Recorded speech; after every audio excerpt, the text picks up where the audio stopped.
Sports Talk Live here on this Monday, December 16th. What is up, everyone? Steven, how's it going out there? I see everyone out there. What's up, Lethal?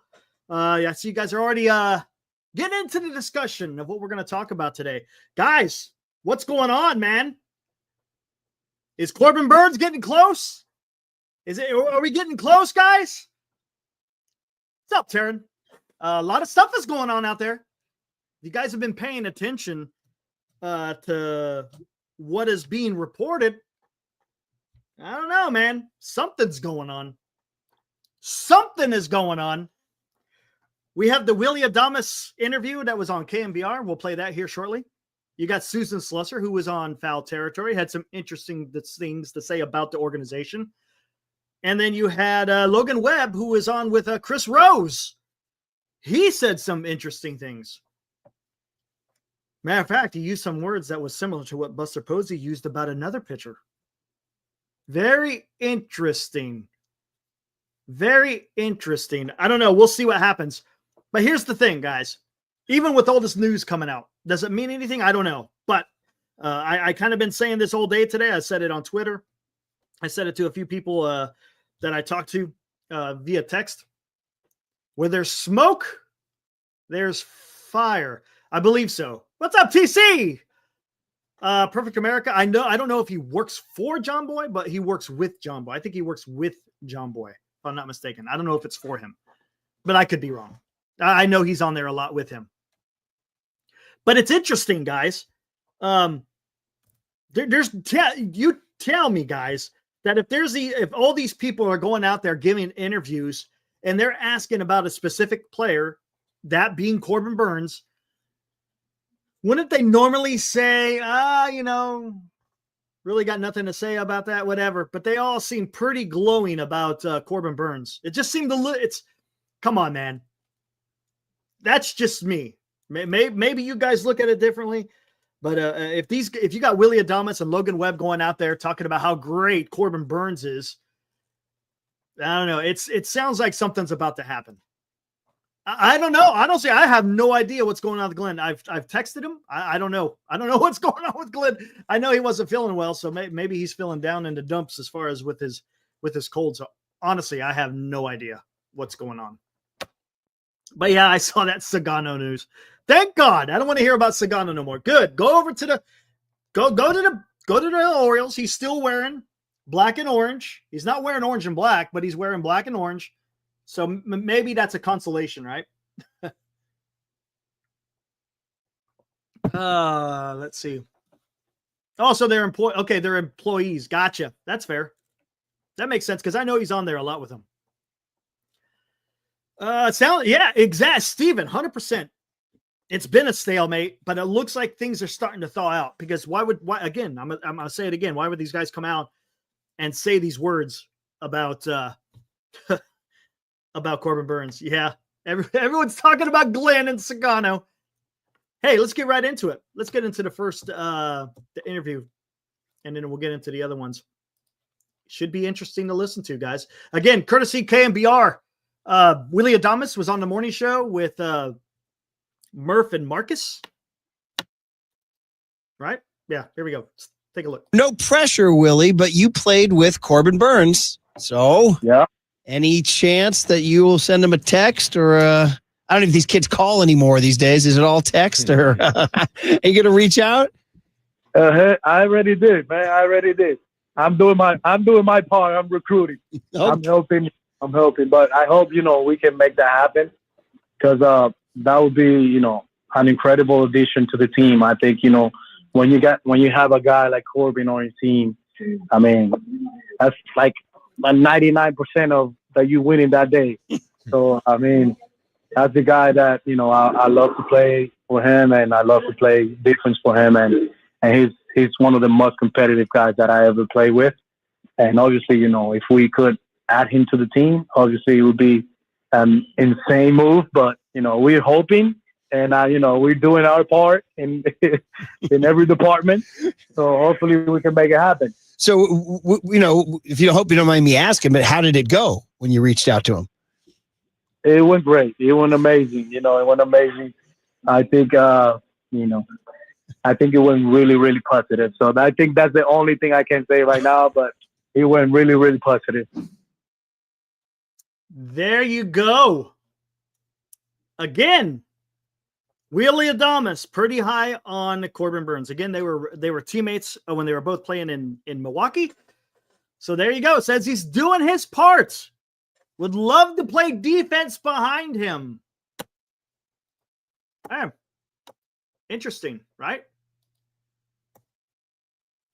Let's take a listen at the next one here. Let me find it.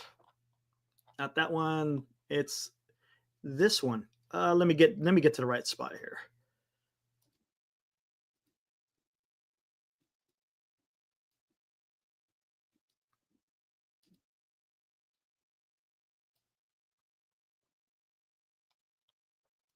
All right, let's do this. Here we go. Let me get rid of that. Boom, boom, boom, boom. We don't need that one. This one will be, let me adjust it. So yeah, these interviews are very interesting. Again, all coming out at the same time. Is that a coincidence, guys? Is it a coincidence that all these interviews all happened today? I think not. Let's listen to what Susan had to say. Again, talking about payroll. I never got the impression they were going to significantly cut payroll. I think, especially last year, they didn't have any problem going over the luxury tax threshold. They obviously signed Snell late. They'd signed Jung-Hoo Lee. They added Chapman, Jorge Soler. They were fine with adding. And I think now with Buster, they would like to make a big splash. I really don't think this is a team with enormous resources. They don't just own their own ballpark. They also own all of that development south of the ballpark, which is now starting to get some pretty big clients. Some of the residences are open. It's kind of a money-making machine there. And of course, like every team, they've appreciated in value. They've got very owners with an awful lot of resources. I don't see payroll as being something that should or probably will keep them from trying to compete. Buster Posey has said repeatedly he wants to win. I think he wants to win now. Willy Adames said he got that impression when he first spoke to him. That's why he wound up in San Francisco. To me, if that's your idea, you've got to go out and get Corbin Burnes. And if you don't, you sure as heck should be getting Sasaki. Oh, look at that. Interesting, right? Susan Slusser coming out. Now, granted, I know people have their opinions. I get it. I understand. But that's interesting. Coming out saying payroll should not be an issue. And she doesn't think that the club is going to cut back in payroll. That Buster Posey is selling people, right? He's getting the job done. Again, you still got to pay the money. Don't get me wrong. Yes, Buster Posey could be the greatest freaking pitch man, but unless you're giving them the offer that the players want, hey, nothing's gonna come of it, man. Nothing is gonna come of it. But again, there she goes. Hey, you either got to go get Corbin Burnes or you go get Sasaki. How about both? How about both? Again, interesting news. This is coming out the same time when Willy Adames is talking about wanting to play behind Corbin Burnes. Now, let me get to the next one. This one's actually going to be a website here. This is the NBC Sports Bay Area website that I got to get to. But like I said, guys, I mean, you talk to me. You guys think that is this coincidence?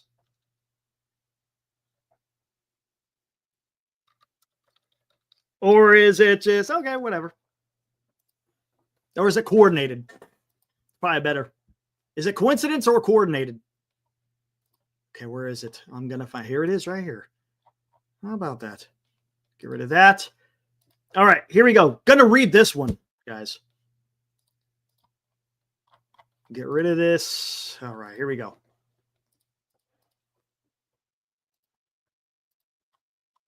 Title, why Webb views Burnes as perfect match atop the Giants rotation. Published 4 hours ago. Courtesy of Taylor Worth, works for, looks like NBC Sports Bay Area. Let's see what he says. Logan Webb made it crystal clear what he thinks about the possibility of Corbin Burnes joining the Giants rotation. Webb joined, hey, there you go, John Boy's Media's Chris Rose on the latest episode of the Chris Rose rotation, where he was asked about San Francisco reportedly pursuing a top free agent pitcher and if he thinks about the possibility of pitching alongside the former Cy Young Award winner. Of course I do, Webb told Rose. It's crazy if he does come. The amount of stud pitchers that I've gotten to play with so far in my career, there's so many Cy Youngs. It's actually pretty cool.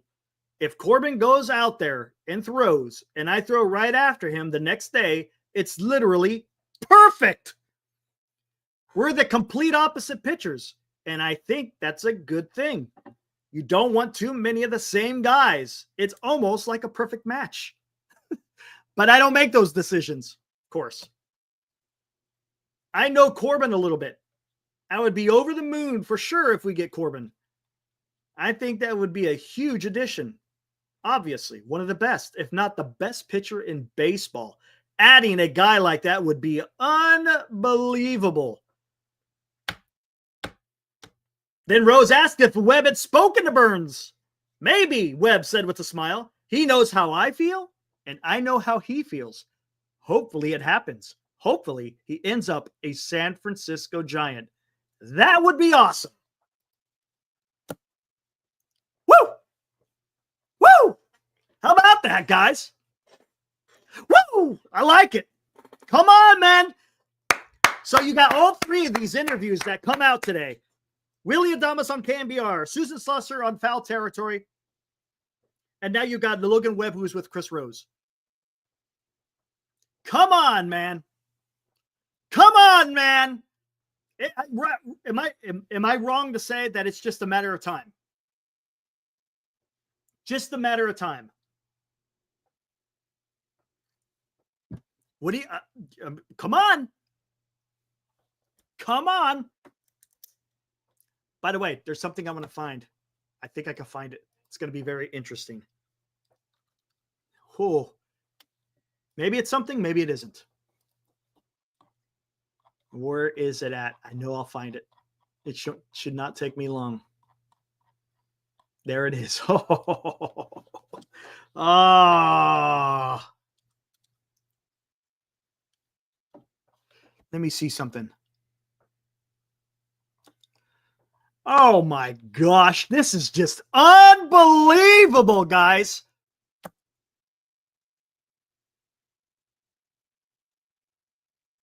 How do I want to do this? Hold on. Okay, where's it at? Where did I want to see this? Where I want to get this right here.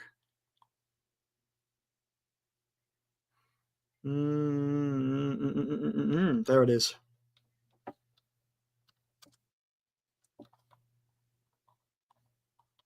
Nope. Where the hell is it? I freaking lost it. I hate it when I zoom in. Yep, this is it right here. Let me just highlight this. Okay. Okay, here we go. Follow me, guys. Do you see what Corbin, or not Corbin, but what Logan Webb said here? I know Corbin a little bit. I would be over the moon for sure if we got Corbin. Have you heard that somewhere before? Just recently? Anyone? Guys, it's a stretch. I know it's a stretch, but follow me here.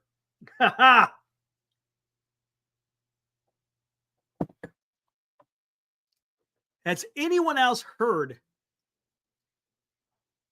that statement being used, talking about being over the moon for a pitcher? Just follow me. It's going to be kind of fun. So you got that from Grand Admiral Posey. Oh, look at this.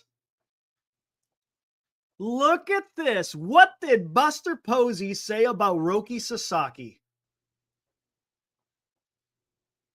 We'd be over the moon to add a guy like him. Oh, come on, man. Come on. Those are exactly the same damn words. We'd be over the moon to add a guy like him. What did Corbin Burnes or what did Logan Webb? I would be over the moon for sure if we got Corbin. Come on, guys. Come on. Come on, man. Dude. Buster and Webb are the same person. That's great. Maybe. Who knows? Maybe. Cole, 100%. 100%. You think it Roki and Burnes, you're going to the playoffs. So you got Buster Posey talking about being over the moon by adding a guy like him being Sasaki. Logan Webb said that he'd be over the moon if they added a pitcher like Corbin. Come on, man. Come on. It's starting to feel like a hostage. Oh, my gosh, man. Why not? Just go out. Come on. Let's think about this. Let's think about this for a little bit.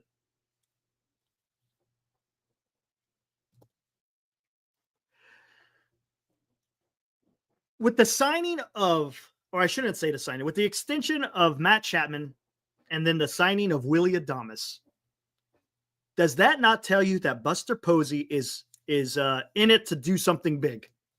Are you telling me that he is going to just stop with Chapman and Adames?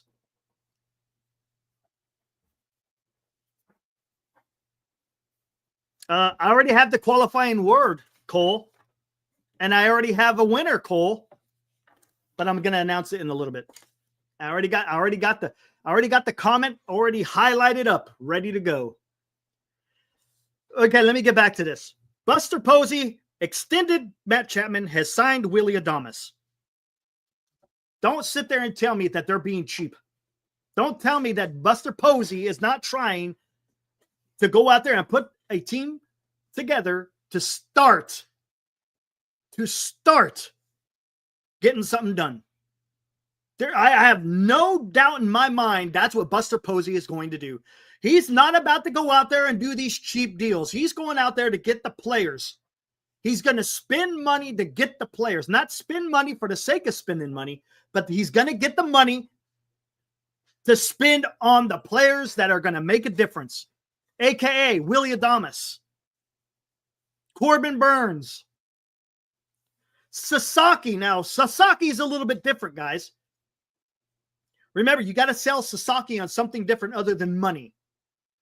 But there's no doubt that Buster Posey is going to give it everything he's got to try to get that kid. Yes, William. Absolutely, William. Come on. Come on, man.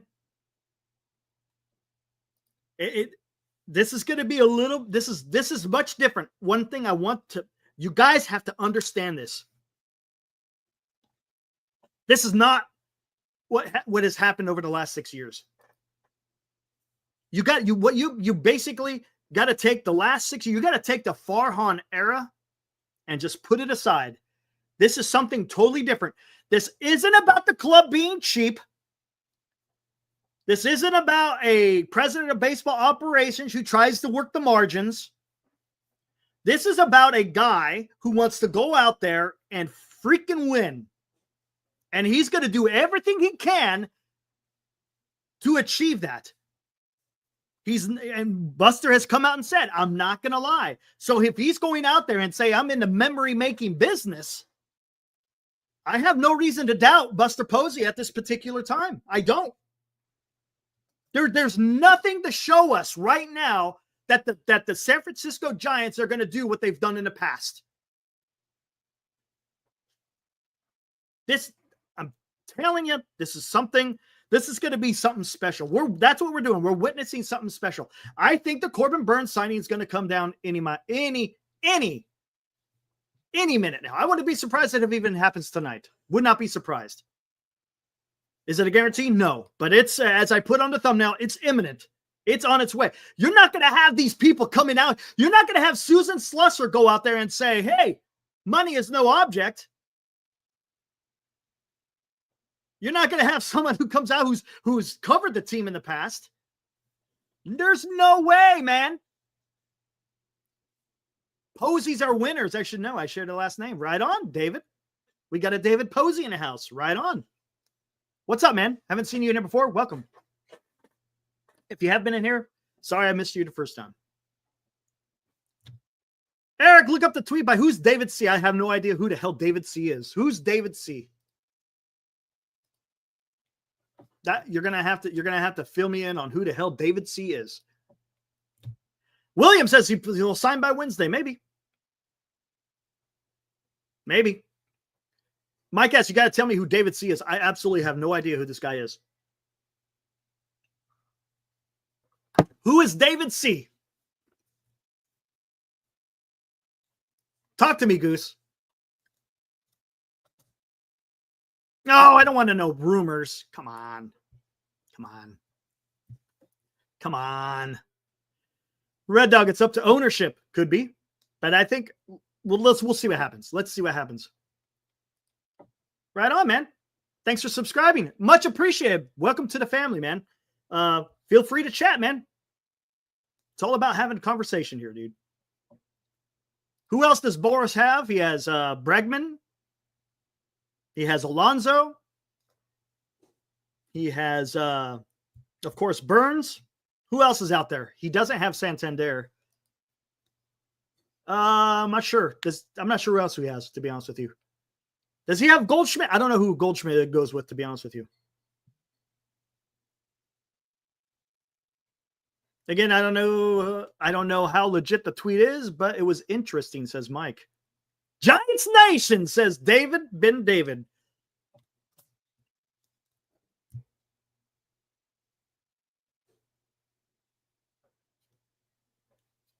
I don't think he's going to be done with that, though. Turd, I don't think he's going to be done with that.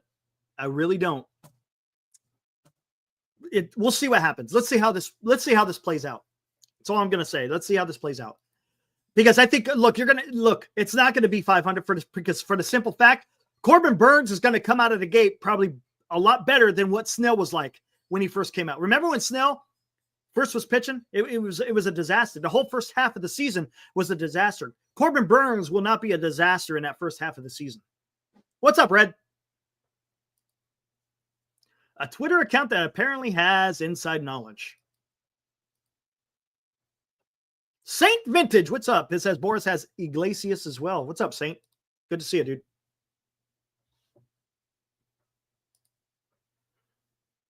Jeffrey Woodward, my prediction is that Corbin Burnes will sign tonight. Let's go, Jeff. Woo! That's what I'm talking about. Love that. That would be awesome, man. The more I hear about pitching and defense, says Morcana, the more I'm on board with it. Let's effing go. Bossy, Posey is off to a great start, but it's still early. Let's see what else gets done. I agree with you. I don't think, look, Posey isn't going to rest, man. I just read, Heckmo, I just read what he said on Chris Rose's show. Eric, announce the winner. You want to know who made it? You guys, man, so damn impatient. Okay. Since I have no idea where Glenn is, I wrote this name down. And there is a winner. Matter of fact, let me write down his name.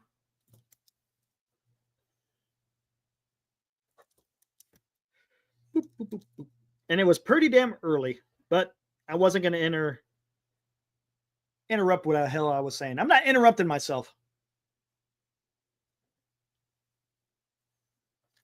All right.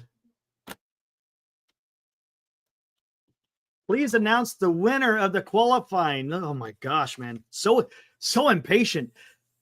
The name that I wrote down, guys, was Greg Johnson. I figured it hit pretty damn quick. So Greg Johnson was the name. And guess who the winner was? Can anyone guess who the winner was? Someone might know.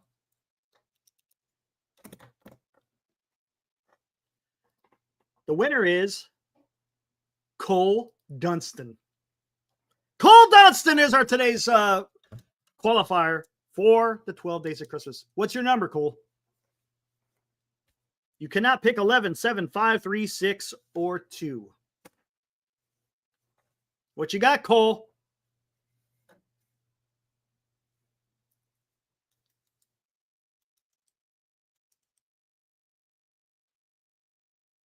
Come on, Cole. I need a number, dude. This is not good. This is too much dead time. Let's go. Come on, Cole. What's your damn number?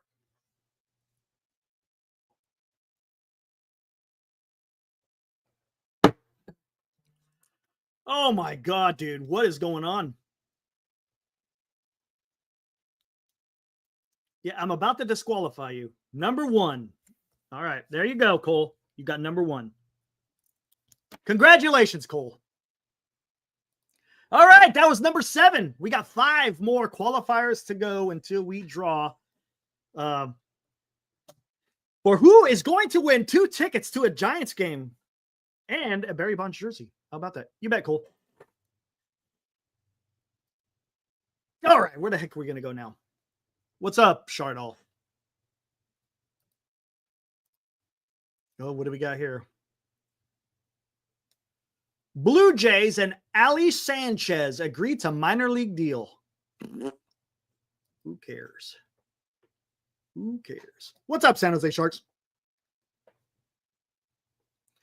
I'll jump in until hey, right on, Marcus. I'll be throwing out the link here shortly.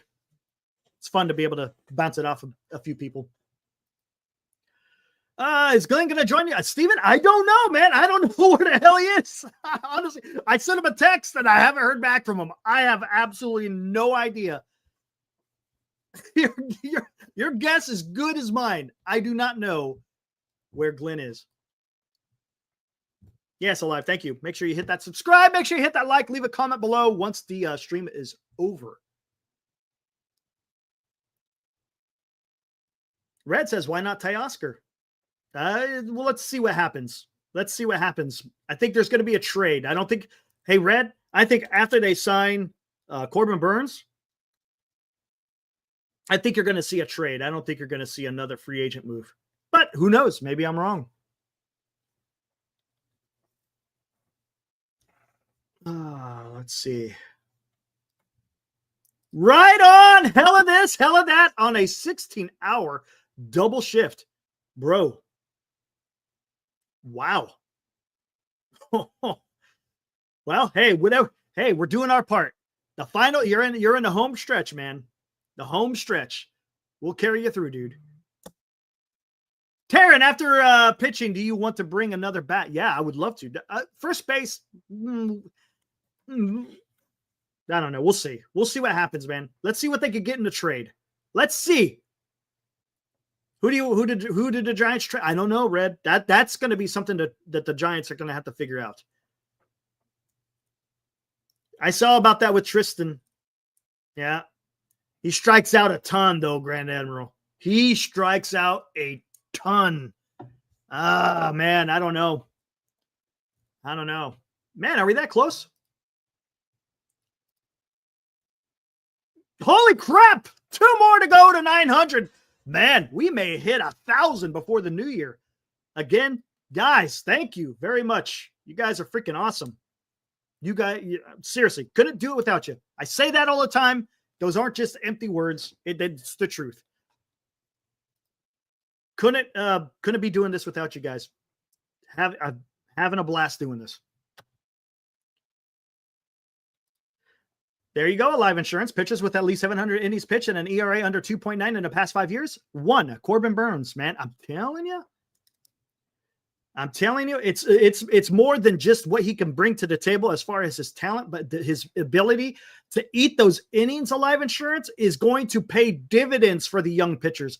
When you have a guy like Corbin Burnes and Logan Webb eating up those innings, it allows you to help those young guys like Birdsong. And if it's Harrison, maybe it's Sasaki as well. you can help them ease in to that starting role a lot more easy, man. Come on. Gosh dang, man. It's perfect. San Jose Sharks been talking about that, man. I've been talking about that. Trade Harrison Luciano. Maybe Matos is going to be in there. You could throw Schmidt in there.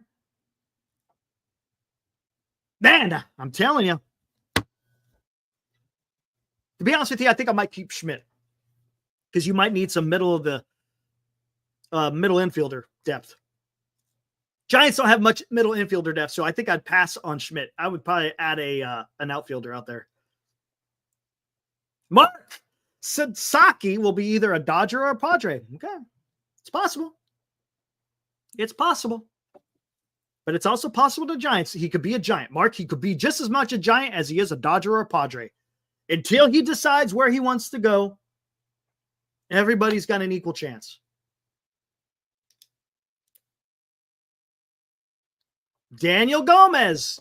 If you were here in the very beginning, we just went over that. Willy Adames, glowing words for Corbin Burnes. Logan Webb would be over the moon to add a pitcher like Corbin. I'm smelling something, guys. You tell me if I'm wrong. To me, it makes sense, man. Look, it's not hard. This is not rocket science. If anyone is paying attention to what is going on, with San Francisco Giants news, if no one had any idea what Willy Adames said or Logan Webb or Susan Slusser, if nobody understood what was said today, then people would probably be like, okay, I don't quite understand it, right? But if you know that those 3 interviews occurred today, then it triggers something. Tahoe guy. I'm on record of saying that. Sasaki will bring you those Lincecum vibes. 100%. 100%.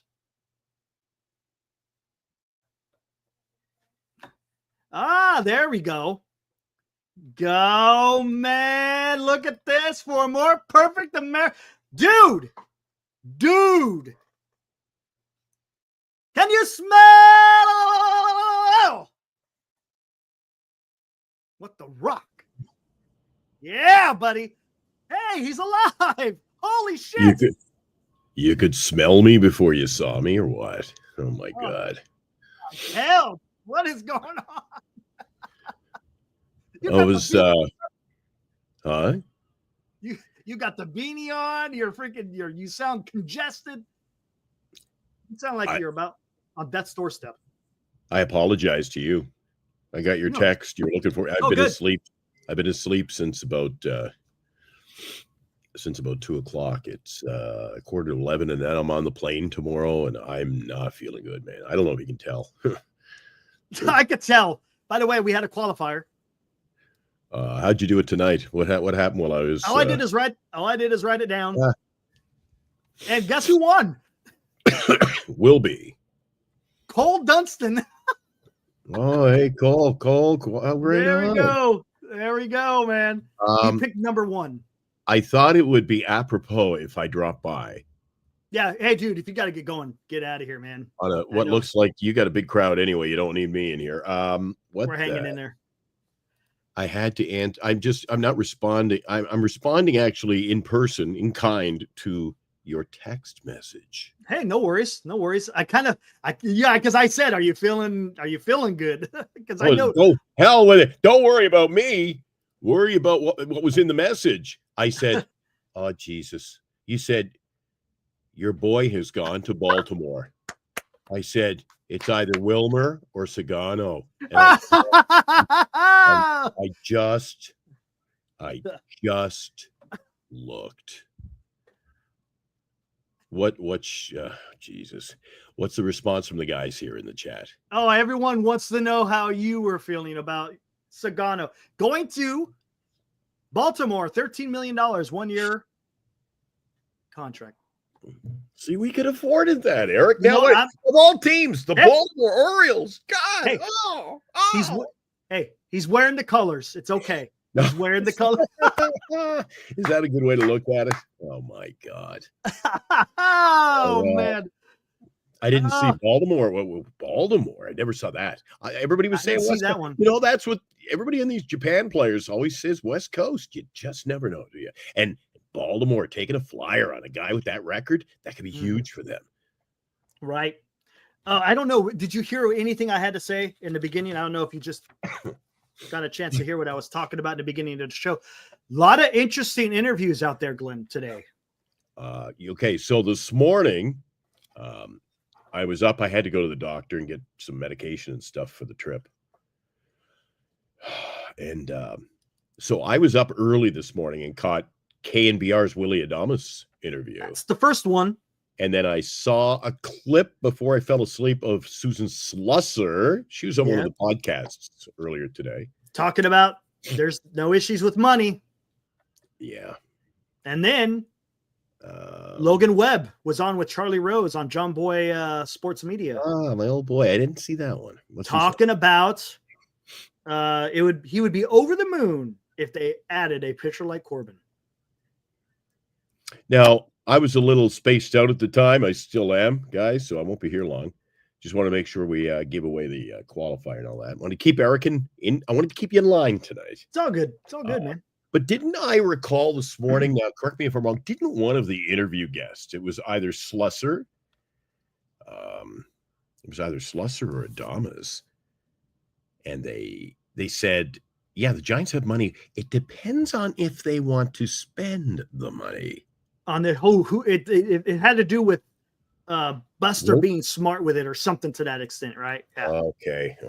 Yeah, it's good. It's in other words, they don't want a repeat of what Farhan did. You're spending a bunch of money, but what are you getting in return? I'd rather, if you're going to spend a lot of money, it better be someone worth a damn, like a Corbin Burnes, right? True. Thanks, Christian, hoping I feel a little better. I will. I felt this coming for the last few weeks. Oh, you know, all of my sniffle and the head cold. So I got a head cold, as you can tell now, but I've got, they're going to test me. I have allergies. Well, there you go. That's what's been going on with my sinuses for the last while. Anyway, so he says I sound like Sam Elliott. Oh, man. I don't even remember his lines, but he was famous in that movie I like. Gettysburg? Gettysburg. He's in Gettysburg. Yeah. Can I take a ride on your horse? Hello, ma'am. Yeah. He didn't play much of that, but that's good. He did a lot of Hallmark movies at the end too, Eric. Did he? Oh yeah. You're a Hallmark fan. I forgot about that. There you go. Thanks, Anthony. All the guys saying they hope I feel better. I hope I do too. Oh, damn! That's not going to be a pleasant plane ride. You know, I was just going to say, Eric, talk about a scary feeling. So I had the phone next to me. I said, all right, worst case scenario, I'm going to be ready to go right at showtime because you'll let me know you're going live. Yeah. Always check it if I'm not around. Didn't wake me up or anything. Thank God. I got to set my alarm for the morning so I don't miss my flight. I panicked. I said, it's dark out. Uh-oh. What time is it? Could be the middle of the night. Could be 6 at night. So I've slept for the last, 12 hours. Hey, Droopy wants to make sure you're feeling okay. I'm hanging in there. So Sagano's gone. Sagano's gone. That kind of takes, and not to say there's much wind blowing through the sails tonight, Eric, but the sails just went limp on me here. Oh, yeah? That's... Why did you think the Giants are going to sign Sagano? Come on, man. We got bigger fish to fry. That's what we got. I don't see much going on. What are you hearing now? You can fill me in before I take off. Give me I'm tuning into Giants Sports Talk Live now, Eric. I think the Giants are on the verge of signing Corbin Burnes. Why would you have Willy Adames come out and say these glowing words about Burnes? Why would you have Logan Webb talking about these glowing words about Webb? Why would you have Susan Slusser come on and talking about money is no object? It's all lining up, man. It's lining up. Oh, honestly.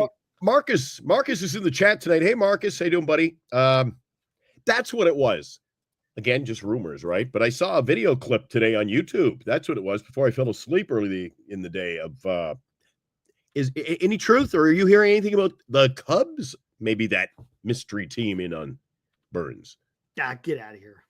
That's what they're saying. The Cubs are all in now. Get out of here. I don't know, man. It's possible. No, I'm not saying it's not. Come on, man. Why would why would those players come out and say that stuff? It just doesn't make sense. If the Giants weren't close in signing Corbin Burnes, would they have those players come out and say stuff about that? Do you see what I'm saying? They would say either they talk to the interview beforehand and say, "Hey, I can't answer anything about Corbin Burnes." Alex saw it, right? I don't know, Eric. Maybe it's all conjecture, bluster. Who knows? Until he signed, man. Wrong. This is right. I get it. A little nervous for me. No, I understand, and I'm not saying that they couldn't, but it just seems like the Adames signing. No doubt about it. How huge that was for the because think about it. What's the difference between? Here's an example. What's the difference between whether you signed with Toronto or the Cubs? You only have Kyle Tucker for 1 year. If you're going to sign a multi-year deal, you don't know what the Cubs' future is going to be. Yeah. Right? Because you got Suzuki who's going to leave in 2 years. You got they're trying to shop off Bellinger. Tucker is going to be gone in a year. There's no quote unquote stability. There's stability in San Francisco. So we'll see what happens. Again, Eric, it just doesn't make sense. Eric, who's going to pay him the most money? We'll find out. That may be a question you're not asking at this present time. You're fixed on him signing with the Giants. I think he's going to. That's the way it's pointing to me. Where there's smoke, Glenn. Where there's smoke, the same thing. Listen and remember what I was saying right here on the show before Farhan got fired. You had all these articles coming out. John Shea. Who else? There was someone else. I was like, where there's smoke, there's fire. And what happened? What eventually happened? Farhan got canned. Mm-hmm. Again, the same thing. Where there's smoke, there's fire. You don't have players coming out talking about specific players and how great it would be to have them if they don't think it's going to happen. If they didn't think it was going to happen, they wouldn't be out there saying that stuff. It just doesn't make sense. It doesn't. Nah, I'm not worried about it. I'm not worried about Toronto. I'm telling you, I am not worried about Toronto. Watch them sign with Toronto. And then it's going to come back and bite me right in the ass. Yeah, never. So I hope to drop by and visit with you again tomorrow night, Eric, and actually live up to the name. Giants Sports Talk Live with Eric and Glenn, or Glenn. Prefer. What time you landing in San Fran? I'm not sure. I think I'm there. I'm not quite sure, to be honest with you. I'd be making it up, Eric. I'm not sure. Fair enough. Sometime I get a layover in Calgary, so sometime late tomorrow afternoon. But I'm leaving early. I got to be at the airport at. I'm going to be there around 6:30 in the morning. Woo. If I have a nice long shower, get in the hot shower, work the congestion loose. Oh, dude, that's the best. It lasts for about a half hour afterwards, and then you go right back to feeling like shit. That might help me. But then you mentioned the flight earlier, or the air. I'm hoping that maybe I can sleep on the plane. The doctor gave me all kinds of antibiotics and gave me all kinds of stuff. And I told you last night off air that I'm going there. They had to do a little day surgery on my finger. Oh, yeah, your finger, yeah. So she did that. Oh, that hurt like hell. I said, aren't you going to freeze it? She goes, you're man enough. I'm like, I'm not man enough. I'm not man enough. I'm not man enough. Oh, man. She brought these tiny, I thought it was Seinfeld. They brought in the little, the little instruments for squirrels. So she brought in these tiny little clippers you'd see at some women's salon. And she started clipping away the skin and the fingernail. I go, oh, ooh, ah. She goes, I'm not going to freeze it. I'm like, what? Yeah, you're man enough. Wow. I'm like, I'm not man enough. Yeah, drink lots of water. That's the dude. You got to stay away from the Pepsis. That shit will dehydrate you. Pardon me. You gotta stay. You gotta stay away from those. They'll Speaking of dehydrate that, you. hey, no Pepsis. Water. You gotta chug the water, dude. Yeah. Anyway, I like to like the other night when we had the fire, I came in a little late. There was a fire in the building. I said, I better take a video of the fire trucks just to show Eric that I'm not goofing off on this end. That's probably where you got fucking sick. Playing. You know, I was out there for an hour and a half, almost 2 hours standing in the cold. That probably did it. Damn, it's been really damn. You remember the other day I was telling you it was like minus 17, then it was minus 15. Today it was like 4 degrees, and it was damp when I went to the hospital. Yep. But anyway, I'm still alive. That's good. Still alive. Still kicking. I threw on a toque tonight, which is kind of cool because my hair. It's only because my hair. I got like severe bedhead. Nice. Yeah, you scared me. Greg, fill me in. How did I scare you? When I got the text. Look, guys, what does Eric do? He says, "Are you coming on the show?" And then he proceeds without me and nothing else. But then I see the mystery text earlier. It says, "Your boy has gone to Baltimore." First, I went, "Oh my God, Wilmer." Then I went, "No, Wilmer wouldn't go to Baltimore. Oh, it's got to be Sagano. Got to be Sagano. It's got to be." So I just before we came on, or I came on with Eric, I looked it up. It says Sagano signs with the Orioles. Yeah, 13 million. That's exactly what I said, man. Right? I think I said 12. I think you said 15, right? So what is up with that? Do you think that's a great signing? I don't know. To be honest, I don't know. You 1 year, man. Him. 1 year. You poo-pooed him. If he has a huge year, what am I going to do? I'm going to say, Eric, as usual, Glennie told you so. It's going to be tough, man. It's not going to be an easy division with you got the Boston Red Sox and the New York Yankees. Yeah. It's not going to be easy. Not going to be easy. Hey, skaters, I did not see. What is this shorter term deal for Burnes? I have not seen anything about that. Skaters, I'll see you at the building tomorrow if I'm up to it. All right, buddy, I'm out of here. I just want to make sure everything was cool. You got I knew we're you good, man. In control. Oh yeah, absolutely. I'll bring on Marcus, Dilly, the regular anyone else that wants to come on, man. Oh geez, I'll be back to sleep in no time then. All right, let's see you tomorrow night. All right, man. Hey, check this out. Don't know what this is, guys. According to Giant Sports, yeah, that's us. According to Giant Sports, yeah, I think it's imminent. That is correct. Boo must die. That's what I'm saying. According to me, I think it's imminent. Yeah. Thank you, Boo. Appreciate it. Could be. Could be. Let's see what happens. Imminent. I texted you on Saturday afternoon. Didn't I say the exact same words? Yeah, Eric, I think Burnes signing imminent. Yeah. All right. I had Audie. Oh man.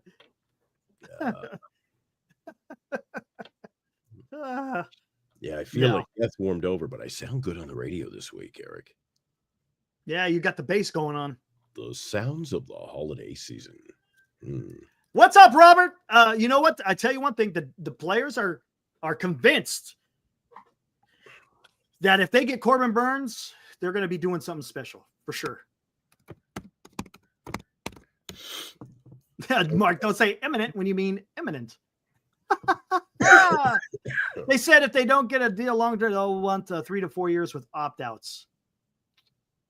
Don't know about that. Is that going to do anything? Honestly, it doesn't make sense to me because what's that going to do for Corbin Burnes? You think he's going to be that much more marketable at the age of 33 or 34?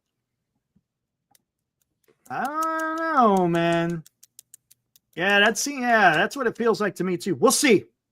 We'll see what happens. Well, it looks like the chat is in full bloom tonight. They'll keep you company, and I'll hopefully be back tomorrow, if not Wednesday at the latest, Derek, or later. We'll just see. I'm going to play it by ear the next few days. I just wanted you. I always want you to know I'm not pulling some buffoonery. No, I kind of figured because when you bowed out yesterday, I knew you weren't feeling well, so I figured. Oh, I just bowed out. Full effect. You went to a video, and I never came back. Yeah, you just said I'm out. I went to the green room, and then before the video was over, I clicked on the X, and he's like, "Where did he go?" I got the private set that said, "I'm out." I'm out. Oh man, that was great. And Johnny says our qualifier last night says 900 subscribers have hit the hit the billboard. Did we hit That's it? great, isn't it? Hey, yeah, we hit 900, man. Only 100 away. 100 more to go to 1,000. Can you imagine? How about that? How about that, Can you dude? imagine? It's like 5 months, dude. This is 5 months. That's pretty damn good. I remember August 5th, we had like 12. Oh, man, that's pretty damn good. At this rate, next year we're going to have like 4,000. That'll be great. Yeah, I know, right? It's If pretty we damn keep incredible. doing what we're doing, man, just talking a little Giant sports talk. That's all we do. Hey, we're just here shooting the shit, as they say. And I feel like it. So I'll be talking to you guys later in the week. Have a good one, Eric. All right, have a good one. Go have a safe flight, man. Thanks, buddy. Peace out, You bet. guys. And thanks for the kind words. You bet. All right, brother. All right. There was Glenn.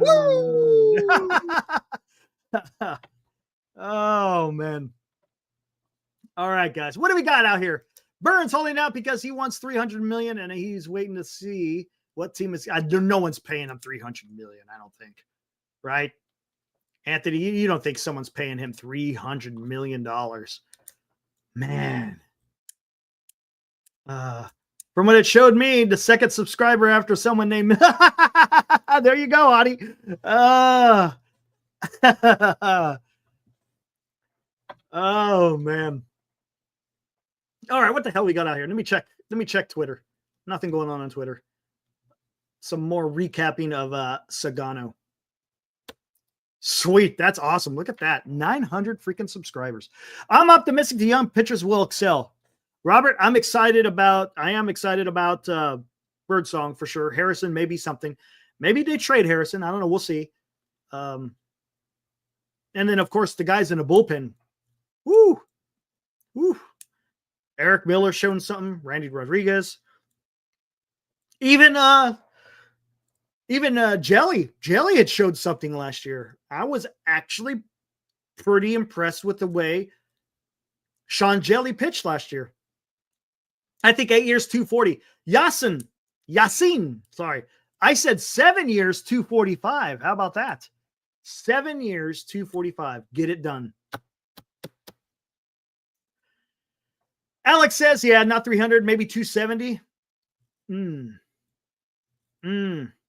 Our roster needs a trade. Yes, Stephen.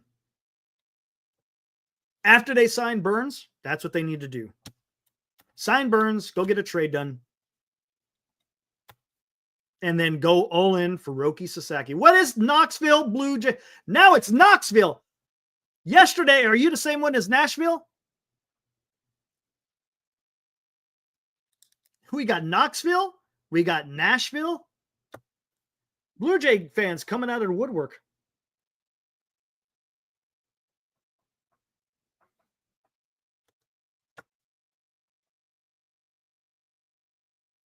Mike Voss, what's up? Who are the Giants going to pick up free agent or trade to be a left-handed bat?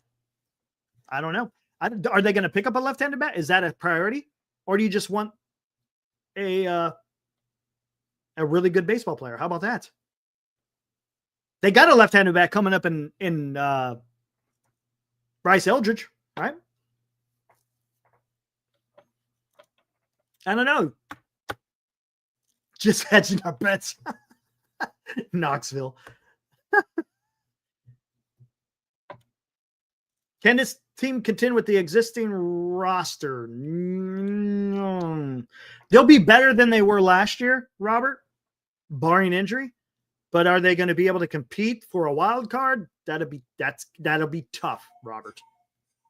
They still, I'm telling you, they gotta fortify that damn rotation. If Buster Posey is going out there talking about pitching and defense, then I want to see some damn pitching and defense.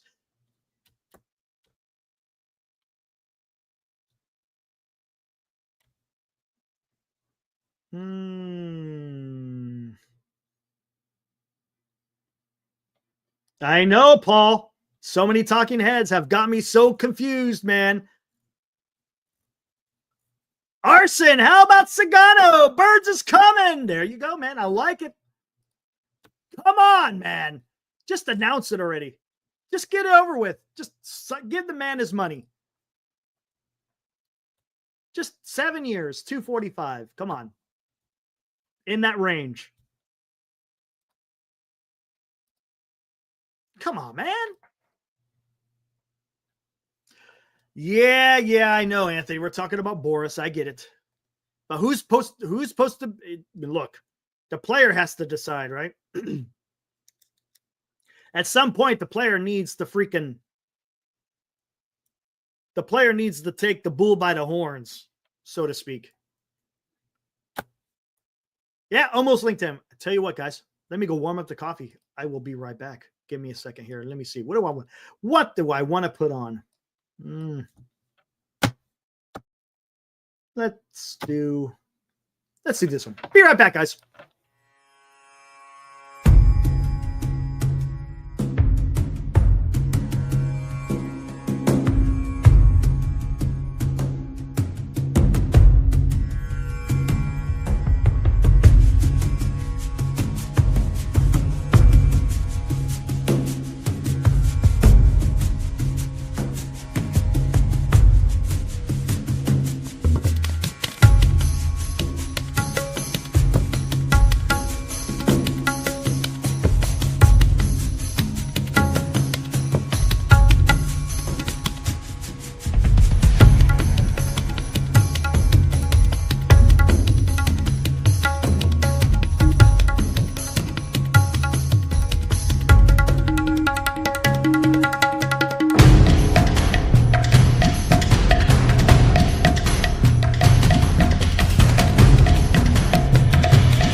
Here comes the link.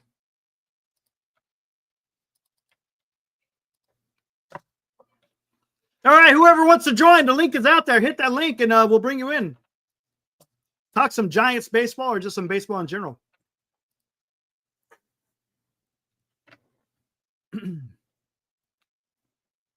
All right, there's Marcus. What's up, Marcus? Hello. I'm probably gonna have to turn. I'm getting some of that cold too. Oh man, I'm gonna get sick. Just through the air. But yeah, the rumor mill around the Burnes contract. I mean, there's just so much time in between when we thought he would sign and when he's actually signing that people are coming up with all sorts of theories, and I have no idea what's right. But the rumor mill saying that Burnes is trying to, or Boris is trying to get an opt out after 2 years or something, and that's holding up the deal. So, who knows? But at the end of the day, Burnes is one dude, and the Giants are a multi-billion-dollar organization. So, if they can't pay the guy, it's their fault, not his. Yeah, I agree. And if you think about it, look what Susan Slusser said. I mean, did you see what she said? I played it earlier. That money isn't not an issue. Yeah, not an issue, and that's huge, to be honest with you, for Susan Slusser to come out and actually say that. Because look, she ain't going to come out and say that unless she's talked to the organization. Yeah, right? Unless she's approved. I mean, she can't burn the bridges there. Yeah, that's what I was just going to say. But right? Does it not make sense that it's going to happen when you got Willy Adames, Logan Webb, and then Susan Slusser saying all this stuff? Does it not make sense? Pretty likely, and even if they're not actually that close to a deal, this also puts pressure on Boris to, get fair to make a deal, and it. I mean, hopefully it gets done soon. Everyone's waiting for it. Everyone's excited for it. It's just a matter of is Boris are they gonna agree to the terms that Boris wants, and is Boris willing to give a little to make the deal happen? Right. I mean, I wouldn't want to give him an opt out, to be fair. No, why would you? Buster Posey hasn't done any of that with either Adames or Chapman, so why would they give him an opt out? But also, if you feel confident in your vision for the team, then it's he might not opt out anyway, and you could backload the contract too. Correct. You could say, you could say, okay, well, if you want to opt out for 2 years, then we'll restructure it so that you're only making, 20 million for the first 2 years, and then, 40 million for the remainder or something like that. Mm-hmm. So, I don't know. I wouldn't blame Boris though. It's like, as much as I think Boris is like definitely greedy. I mean, that's kind of his job, and I get it, but it's not good for the sport though. That's the problem. It's hard to say. Like, it's not good for the sport, kind of, but also like he's advocating on behalf of individuals, not these. Right, I understand. It's his clients first and foremost. Yeah, so he's working for individual clients that are trying to make sure they're getting a fair deal for what they're offering. Understand. I mean, again, I'm not saying that I love Boris or anything. I just think like we should be less. I mean, we as fans, we're just like, just get a deal done so we can get our guy, so we can watch the guy we want, playing on the team we like. But at the end of the day, these are individuals trying to get money out of a multi-billion-dollar organization. We should not be saying like, hey, random guy that throws a ball fast, like, don't be greedy here. We should be saying, hey, multi-billion-dollar organization that makes money hand over fist, just fucking pay the so we can get a move on. Yeah, exactly. Here's the thing. I thought about this too. Dilly, I'll bring you here in a second. Look, with free agency, why don't they just set a deadline for free agent signing? Trades could last. For trades could go however long you want to go, because I understand those might take a little bit longer. But for free agency, hey, you got until this date. Do your free agent and then call it a day. Yep. Yeah. Trades could be unlimited, whatever. Then you don't have to at least have like a intent, like some sort of like intent to sign thing, where like you have some bare bones contract worked out, and then you can change some details later or something. Stupid. All right, what's up, Dilly? What's up? I'm not sick. Knock on wood. Nice. I feel great. If I cough into the mic enough times, maybe you'll get sick. I know. Hey, Vince, I see you in there. I'll bring you in a little bit here. So what do you make of all this news with all these interviews going on today? I love it. I love the fact that we're not gun shy on the money department. I like that everyone wants Burnes to sign with the Giants, and it sounds like Burnes himself also wants to sign with the Giants. Mm-hmm. I will hate on Boris for all three of us if you guys don't want to. I have enough hatred towards him.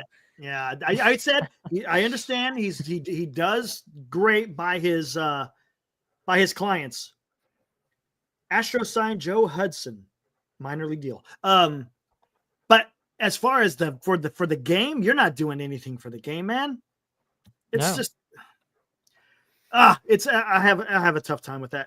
It's hard. It's hard because they're making money that is like unfathomable. I get it. Yep, I get it. We're just like, why are you being greedy? You could make $240 million instead of $280 million. Like, who cares? You're making life-changing money, and I get that. Like, because I don't make obviously I don't make anything close to that. I'd be on a yacht snorting caviar. Like that's. But at the end of the day, it's like, you think the players make a lot of money. Look at the owners. Look at the organization. Like that's crazy money. Exactly. What's up, C. Davis? Oh, there's something I wanted to bring up because go for it. We love Birdsong here, but none of the projections have Birdsong as a member of the starting rotation. Interesting. None of the projections have him as a starter. They all have Landon Roop over him and really? Kyle. Yeah. Interesting. We'll see how that plays out. And I get it. Like, Birdsong kind of lasted longer in like the second half of the season when we were a better team overall. Sorry, I was reading a comment that mentioned me. I'll get to that later. But yeah, like, we saw Birdsong in the later half of the season, right? So that's what sticks in our mind more clearly. Mm-hmm.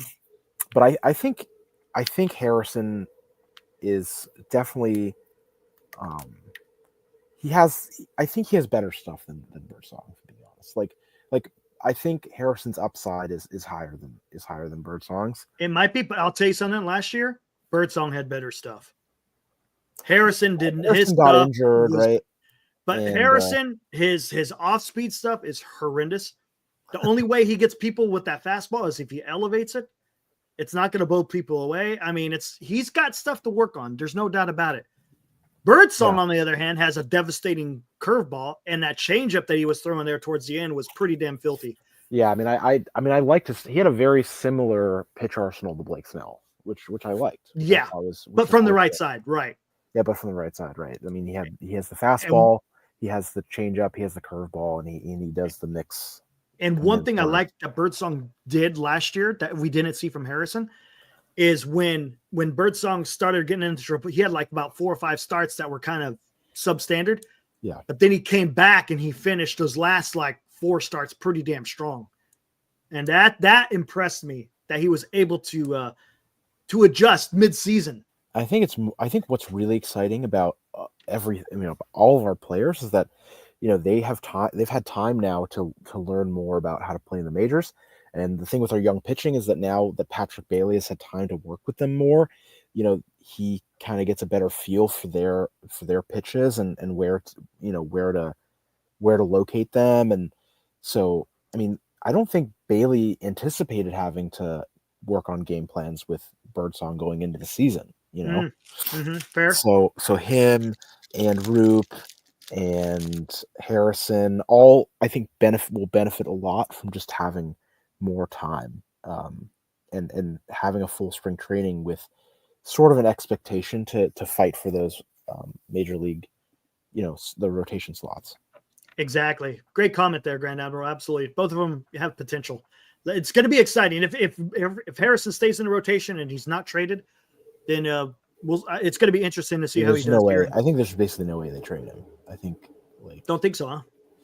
I don't think so either. I think they see something in Harrison that they think they can work on really well. That they will get more out of him than another team will value him for. Answer me this question: if they sign Roki Sasaki, can Harrison be expendable? It's not really about, yes. It's not really about can. It's that like I just think that their pitching philosophy matches up with Birdsong's skill set. Harrison's skill set a lot better. Whereas like Birdsong, you kind of like know what you're getting, in that another team will know how to work with him easier than the Giants. The Giants have the whole like they have that thing set up. Like they brought Webb up from being a nobody, to being one of the best pitchers in baseball with a very similar sort of pitching philosophy. Whereas Birdsong has a different pitch arsenal than what they prefer in their starting pitching and how they develop pitchers. I think that's the big deal. It's that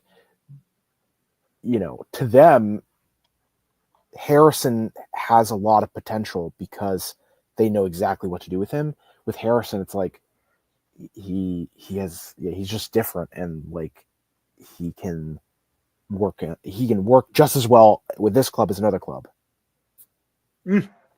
Well, Chris, we haven't got Burnes yet. We think it's imminent. We'll see what happens. Could be off, but it doesn't seem, with the way that the news is being projected today, it doesn't seem like it's going to be off. I like what JB is saying here. This is valid. Bo Bichette will likely have a qualifying offer attached. Giants need to do their purchase of free agents this year after signing Adames and go into the following offseason non-reliant on free agents to improve. What does that have to do with us? Like, for talking about getting free agents this year rather than next year, because then now you're having 2 years where you're giving up. Well, we'd never signed Bichette, right? Like Bichette's never come.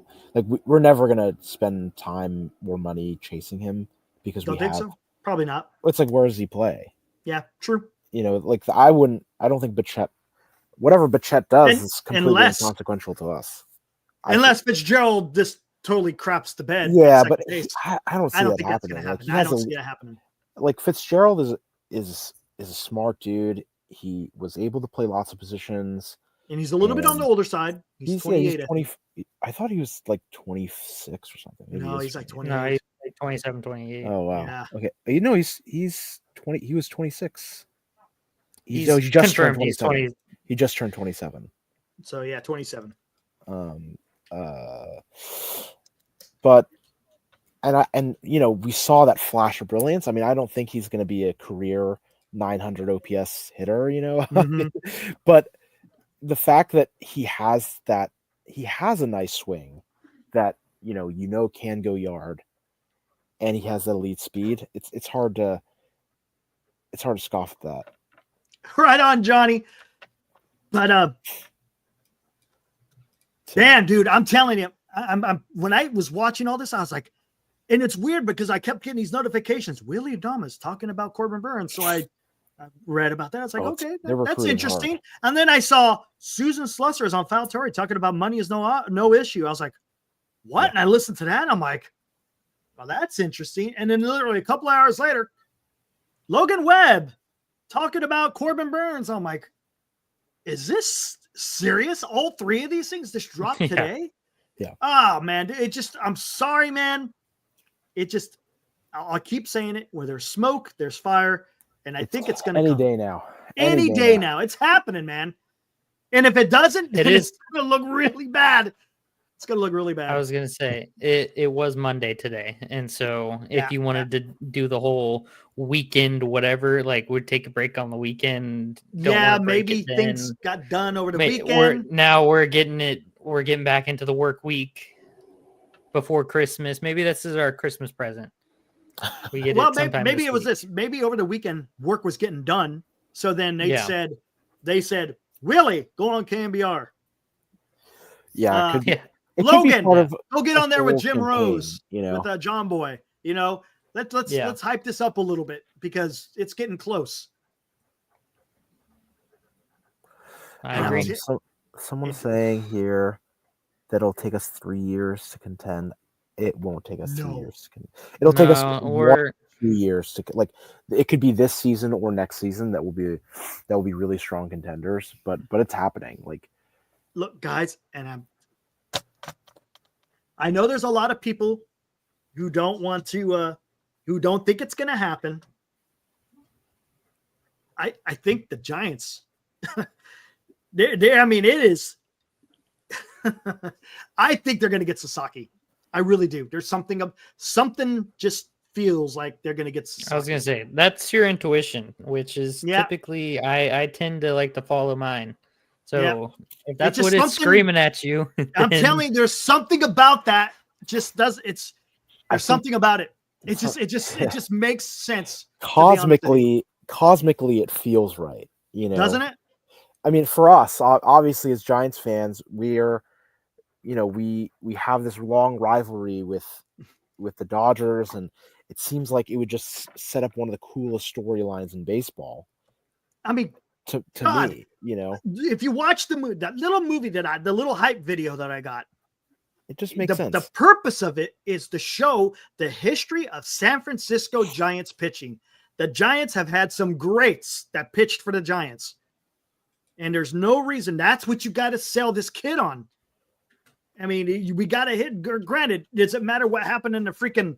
I think signing Burnes in the late 19th and early 20th century? No, but look where it's led to. It's led to 3 championships because of the starting pitching. If it wasn't for Matt Cain and Tim Lincecum and Ryle Vogelsong and Madison Bumgarner and Tim Hudson and Jonathan Sanchez, the core 4 with Affeldt and Romo, Wilson, you name it, Javi Lopez, even Guillermo Mota, Santiago Casilla.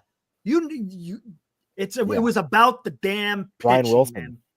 Man. Yeah, Brian Wilson, exactly. Mm-hmm. I mean, God, who remembers? And it sometimes it gets lost.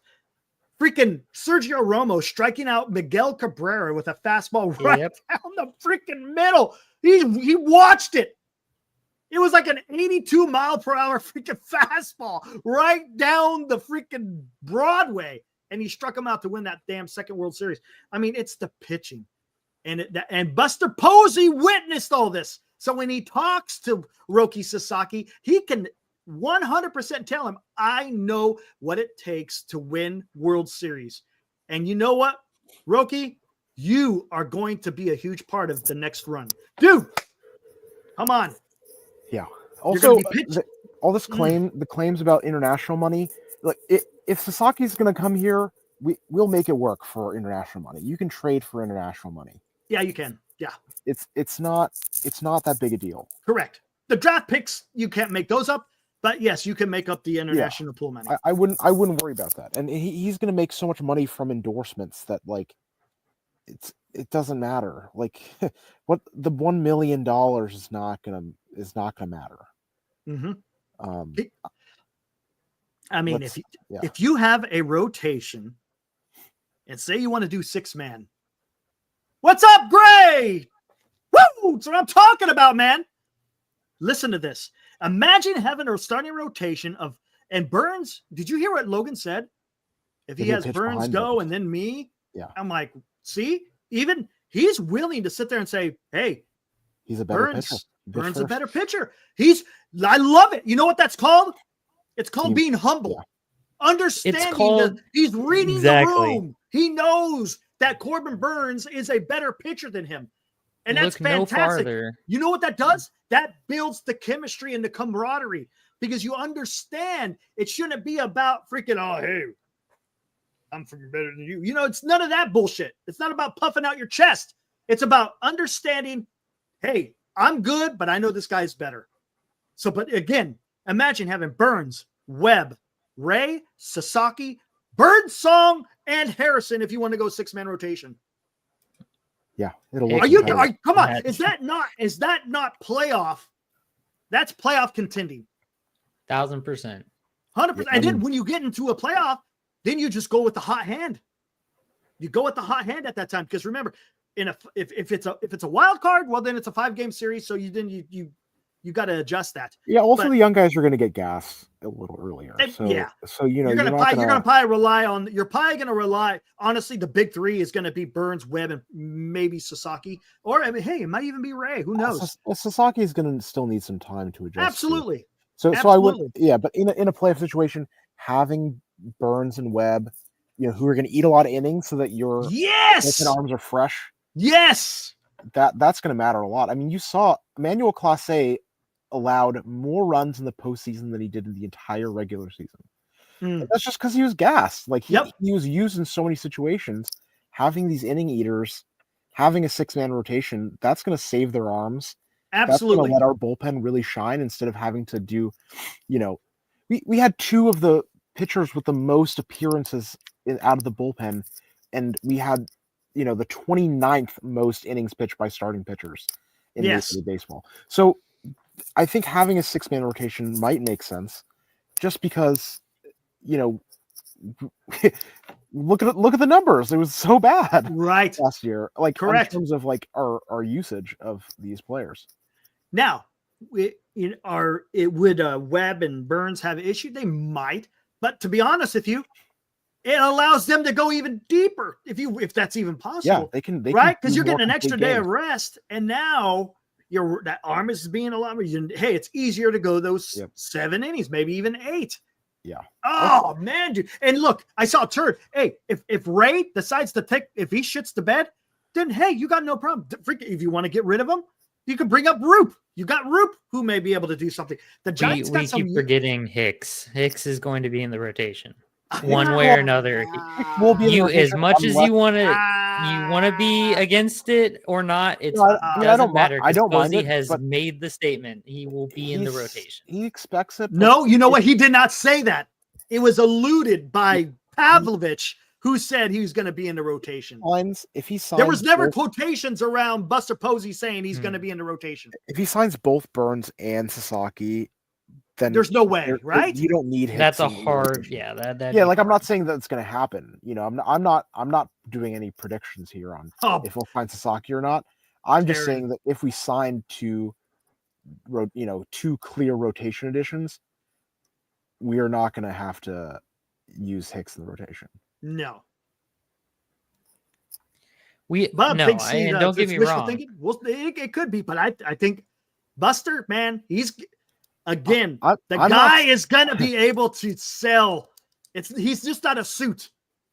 He's just not a suit. He's gonna be able to tell him firsthand accounts of what it takes to be successful in the major leagues. The guy was a freak. He was one of the best catchers to play the game, man. Yeah. Tell me that does not. Tell me a pitcher is not going to listen to that and go, "This guy's going to be my boss." Okay. I'm in good hands. The chat is like, don't get so excited about Sasaki or whatever. I get it. Like I'm not even saying like don't act as if I'm saying we're gonna sign him. I'm just saying that like I wouldn't be surprised. For me, I think you're gonna do. We have ways to complement his arm and to utilize him well. Look, I think we said this before. It's a good problem to have. Absolutely. It's like what we anticipated having the problem of in 2022 when we signed Manaea and like a million pitchers. We had we could have done a 6-man rotation on paper because we had all kinds of pitching. We were like, oh my gosh, we're going to have like pitching falling out of our back pockets. And then it just crashed and burned. And then everyone ended up being in the bullpen and it was terrible. This time around, I'm hoping it's like actual legitimate. Oh, okay. We have pitching falling out of our pockets and it's they're legitimate good pitching. Yeah. It's actual pitching, not Ross Stripling's and Alex Woods and Sean Manaea's in the bullpen, Jacob Junas's, that kind of a thing. Also, for the record, we've not been super thrilled, obviously, with the Robbie Ray contract. But if you look at the amount of money that starting pitchers are signing for now, $25 million does not look that bad on the ledger. That's how much we're paying Logan Webb. Yeah, not even. Yeah. Logan Webb. I think Logan Webb. Cheaper, right? We stole Logan Webb because for that extension. Signed. Yeah, he signed. He gave a sweetheart deal for sure. His age 31 season 2028. He's a free agent in 2029. He's making $12 million in 2025, and then that goes up to 23 for the next 3 years, and then 2028 he makes 24. Yeah. So that is like pennies to the dollar of what he's worth, and then I'd be hard pressed to see him walk after that. I figure they would extend him past that. Alex, this channel is about being enthusiastic about the future of the Giants. Mm-hmm. It's something you don't understand. It's not that it's not like we're taking bets on what's going to happen. This is not a group. I'm hoping for the best. I want the Giants to do the best. That's what I want. Period. That's what I want. Like if you want me to make some odds, some Vegas odds, like I can do that. That's not what this is about. This is about, having high expectations for your team and also like talking about baseball with people that enjoy talking about baseball. This is not a sports book. The off season is for living in the clouds. There you go, JB. 100%, man. That's all you can ask for, right? You just want your team to go out there and put the best roster they can. That's all you can ask. Here's a question. Talking about Hicks. Is Hicks a trade piece? It's cheap. It's pretty freaking cheap. I don't know if they're going to be able to trade Hicks. But I mean, if we're in the situation where we sign 2 starting pitchers, then definitely, I would be more than happy to trade Hicks, just to get the salary off the payroll. Fair. Just so we can make some more moves in the next season and stay under. It's possible to field an excellent ball club staying under the CBT. Let's not pretend that we have to spend as much as the Mets and the Dodgers in order to win. True. It's just that like. Let's not spend money frivolously. Well, that's where I was kind of go. If you don't trade and you take what Susan Slusser says and says, hey, there is no financial quote unquote handcuffs, restrictions. There you go. That's a better word. Then who else would you sign as a free agent? Okay, say they sign Corbin Burnes. I mean, if who would you sign as a free agent? If we open the vaults and it's like spend whatever you want, I'm still signing Alonso. Yeah, that's what I was gonna say. That's what I figured. I was gonna say. I knew it was coming, man. It makes here's the too issue much with sense. Alonso. The issue with Alonso is that he's very expensive and has a very limited range of positions he can play. Like for first base and DH, man. Exactly. Yep. But for us, I still think he matches our 5 or 6 year plan. Exactly. And he's the type of guy you want to talk about. Willy Adames clubhouse guy. He would be the perfect third head on the Hydra of the Matt Chapman, Willy Adames, Pete Alonso guy. Yeah, we could have that would be your guys. core 3 dudes right there. Imagine having 4 or 5 guys out there that play every single game. Could you imagine? Could you imagine a lineup that has freaking the vibes? Ramos, Lee, Adames, Alonso, Chapman, freaking who else you got in there? I forgot. Right field to be Yaz, Bailey. Then you got a rotation of Burnes and Fitzgerald. Then you got Burnes and Webb, maybe Sasaki. Holy crap, dude! I mean, a lot of these guys can play every game. It's not like they're. Yep. It's not like they're people who are if you're going to sign Alonso, you have him at first base for 1 year, 1 year only. Yeah. And then he's a DH. That's what David Ortiz did. David Ortiz did when he was 28 years old, and then he just rode that out. And look at where that got him.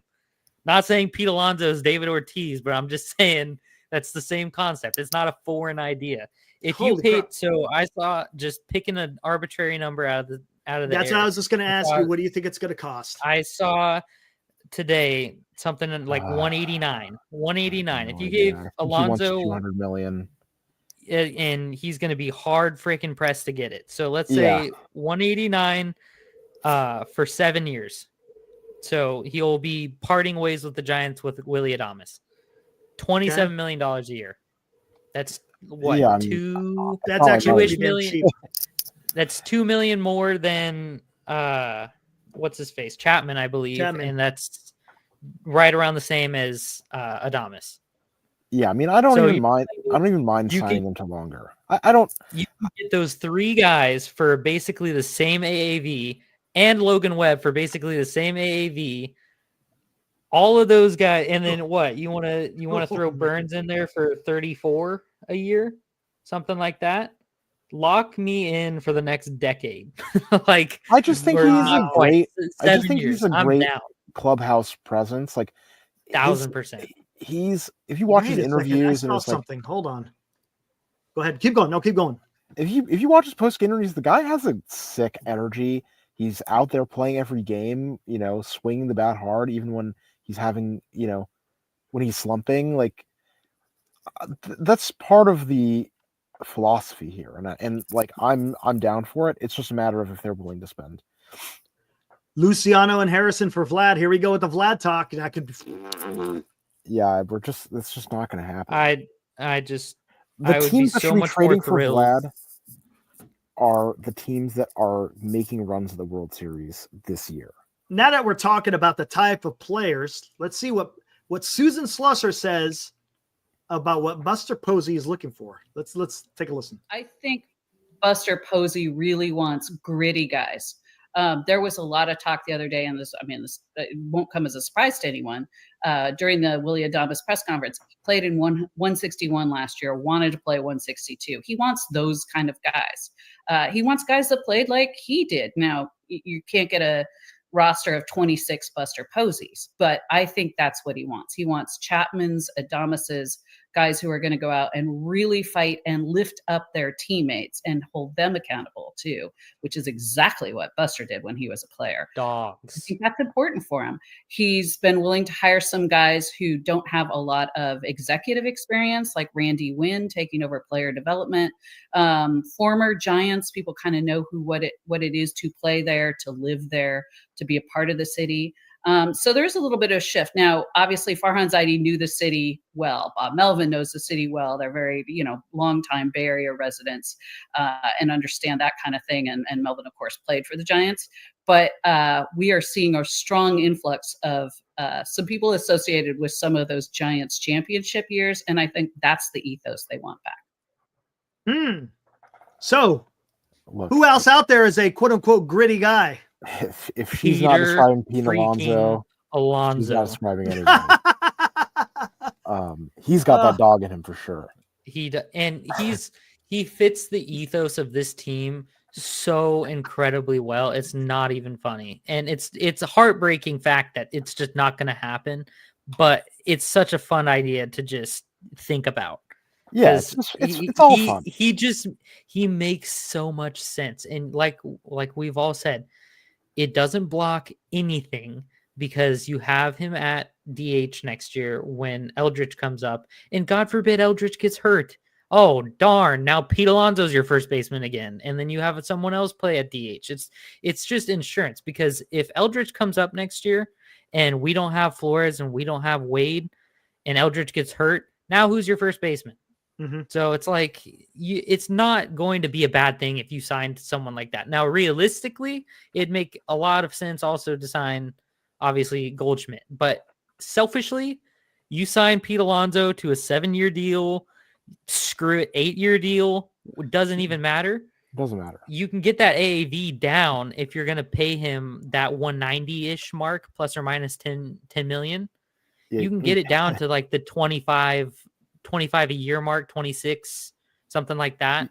That point, you're not. Yeah, that's not a crazy contract at that point. That's what you've already dished out. You're not paying him for things that are deteriorating exactly really quickly. It's not like he will age gracefully. And like that's why we like Burnes. Yep. It's also similar to and this is why, like real quick, Mark Washington, exactly. And I said it here on the show. If Buster wanted to get Blake Snell back, I think they would have got him back. I don't think they wanted him. I agree. That's why I think the entire time the goal has been Corbin Burnes. So there you go, man. So don't, for those of you who are like, oh, but we missed on Blake Snell, it doesn't matter, because he wasn't in the planning for Buster Posey. He just wasn't. Buster Posey wanted a different guy. And by the way, Pete Alonso, over the last 4 seasons, his least amount of games played was 152, I think.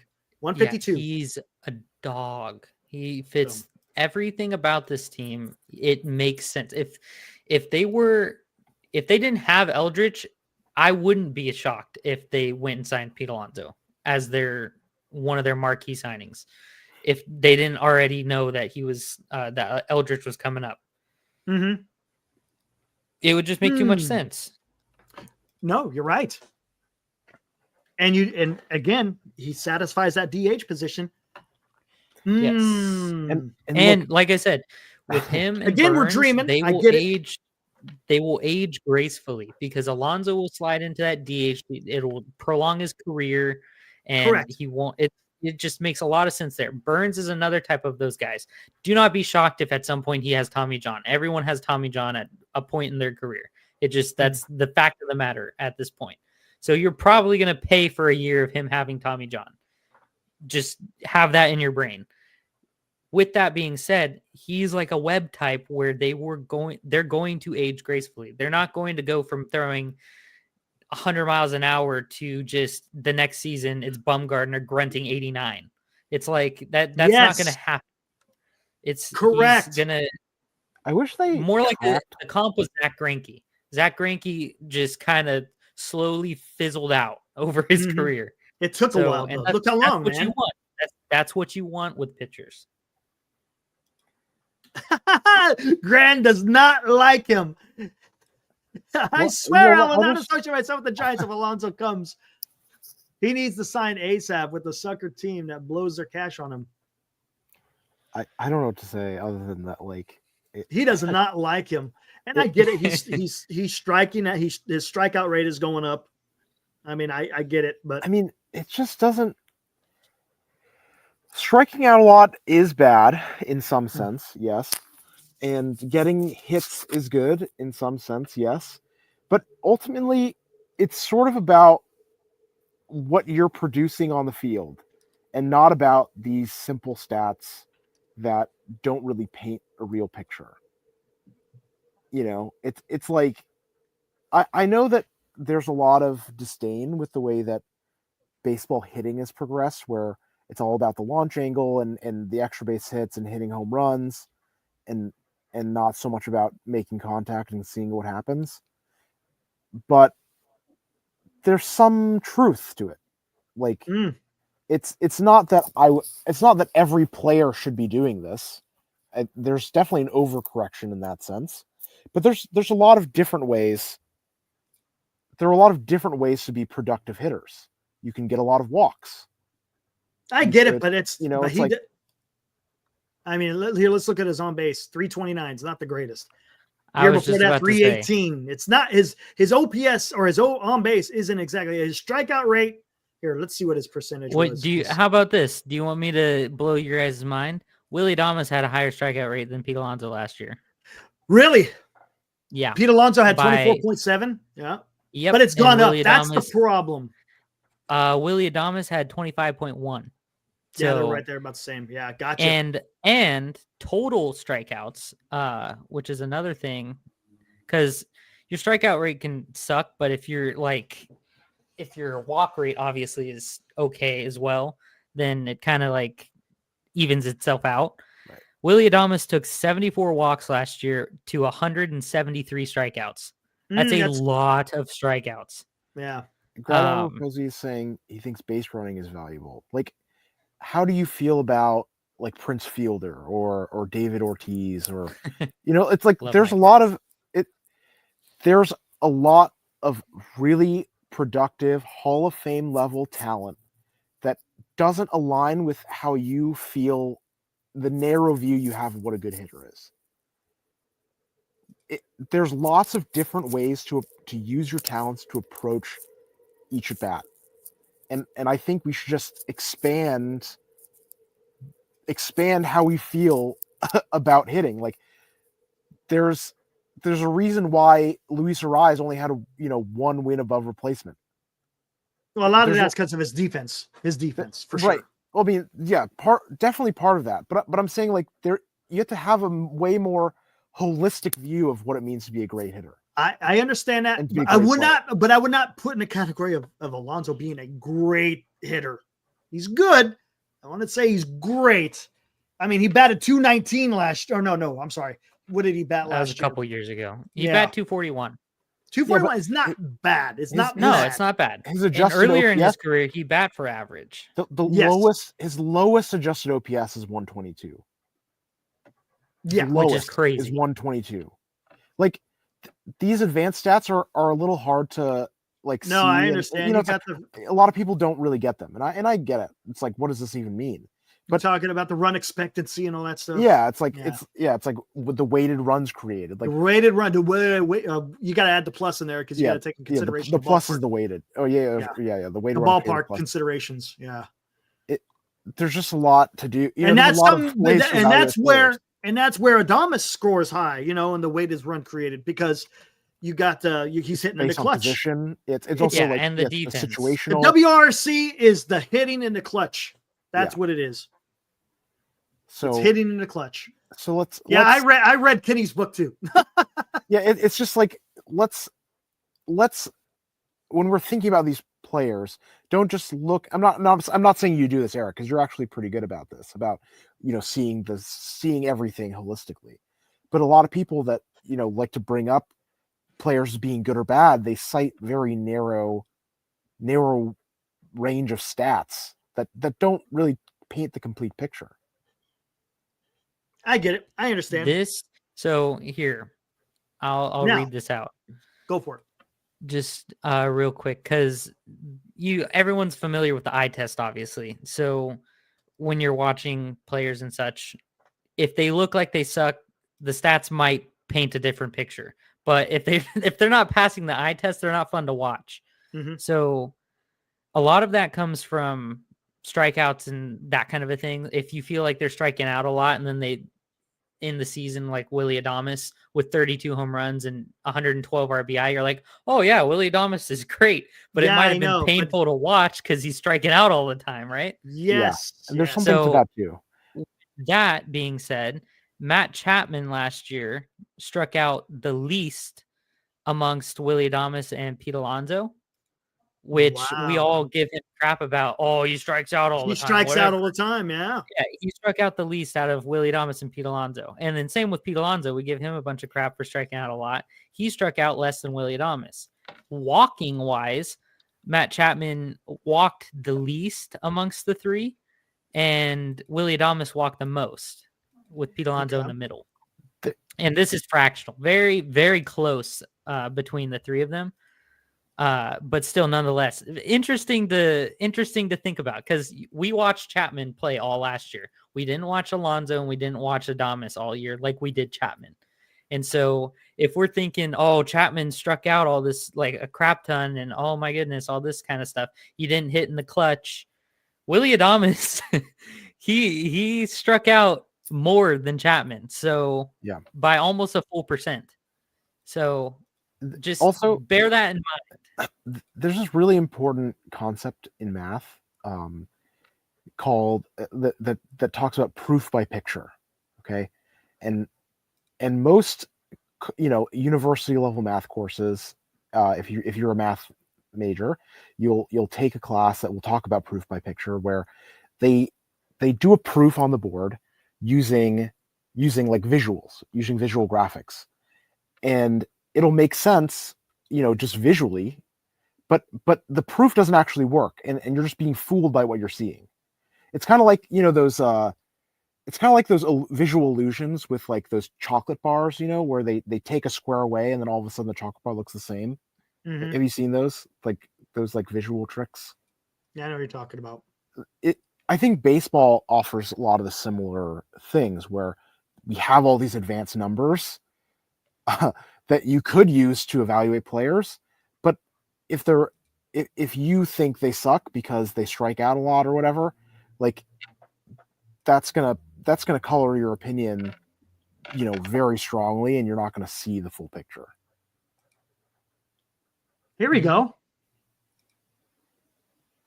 Matt What about Chapman had these- the highest exit velocity out of those three guys Yeah, Matt Chapman By- has some really high exit velocity. He by gets quite a bit too. Yeah. by You looking at Baseball several Savant?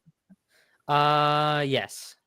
check this out. How would you like to have that in the middle of your lineup?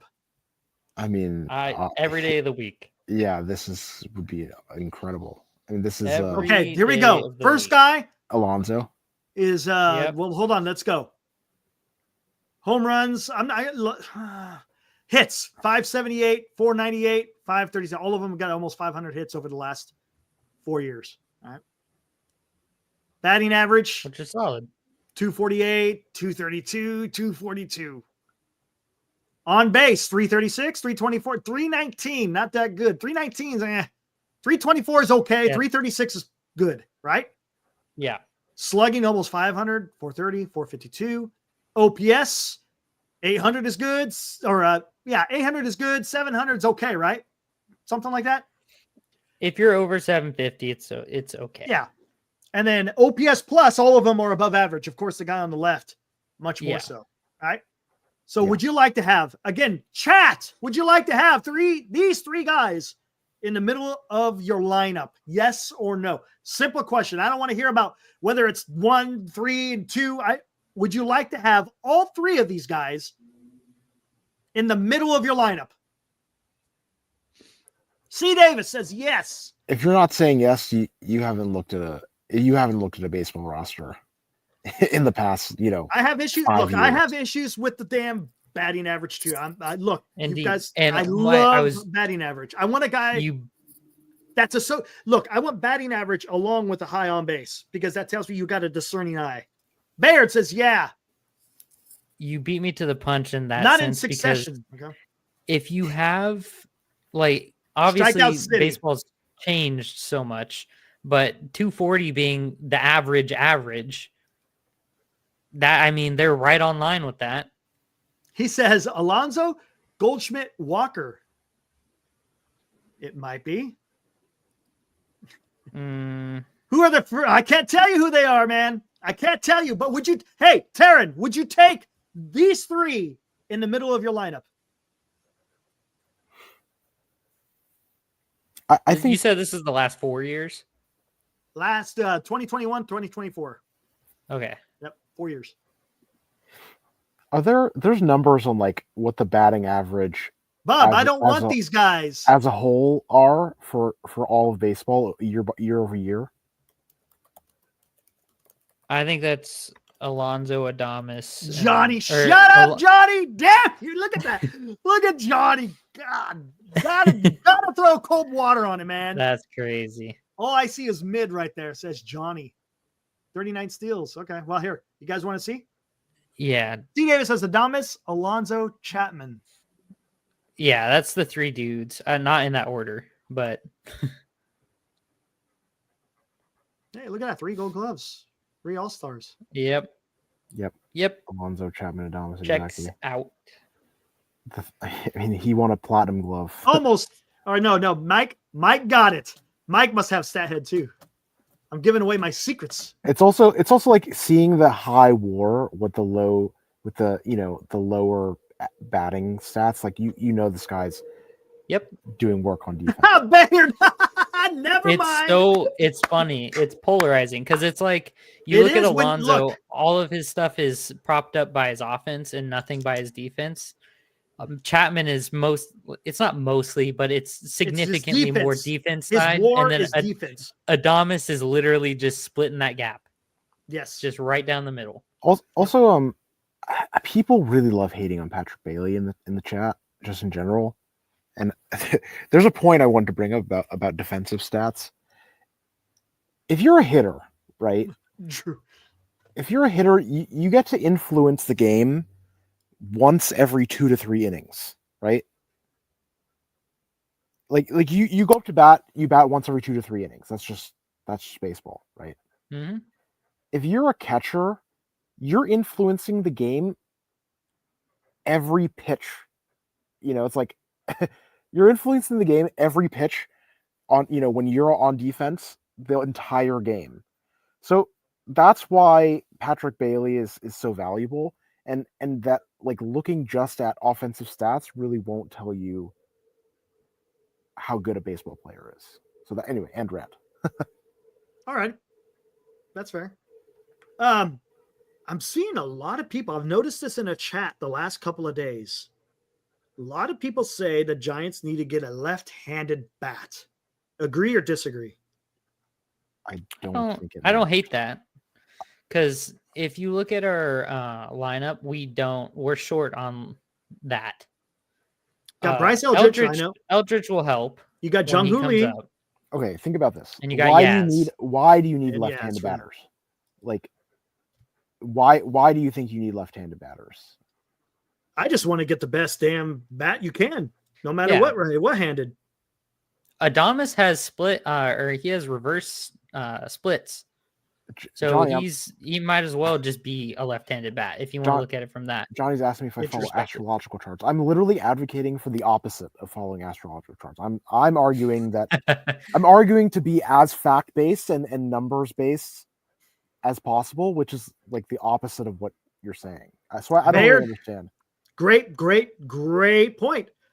Who's truly available? That's a lefty. I could tell you right now. I could tell you with no words right now. Go for it. Look at my profile picture. I see. Yeah. Oh, Cody Bellinger. Oh, fuck. If you want to talk about the most available prolific like left-handed bat, I mean, would you want that? Really, Bellinger? What we should be looking at? Problem is that's a 1-year deal, man. That's all it is. It's a 1-year deal.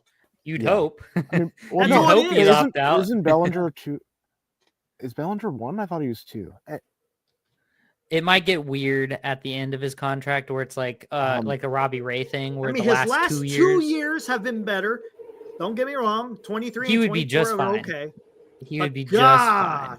I think it's more important to look at their handedness splits than looking if they're left or right-handed. Like Michael Conforto, for example, Michael Conforto, for example, was a left-hander, right? But his splits were such that he was better against left-handers than right-handers, which kind of defeats the purpose of having a left-handed batter. Exactly.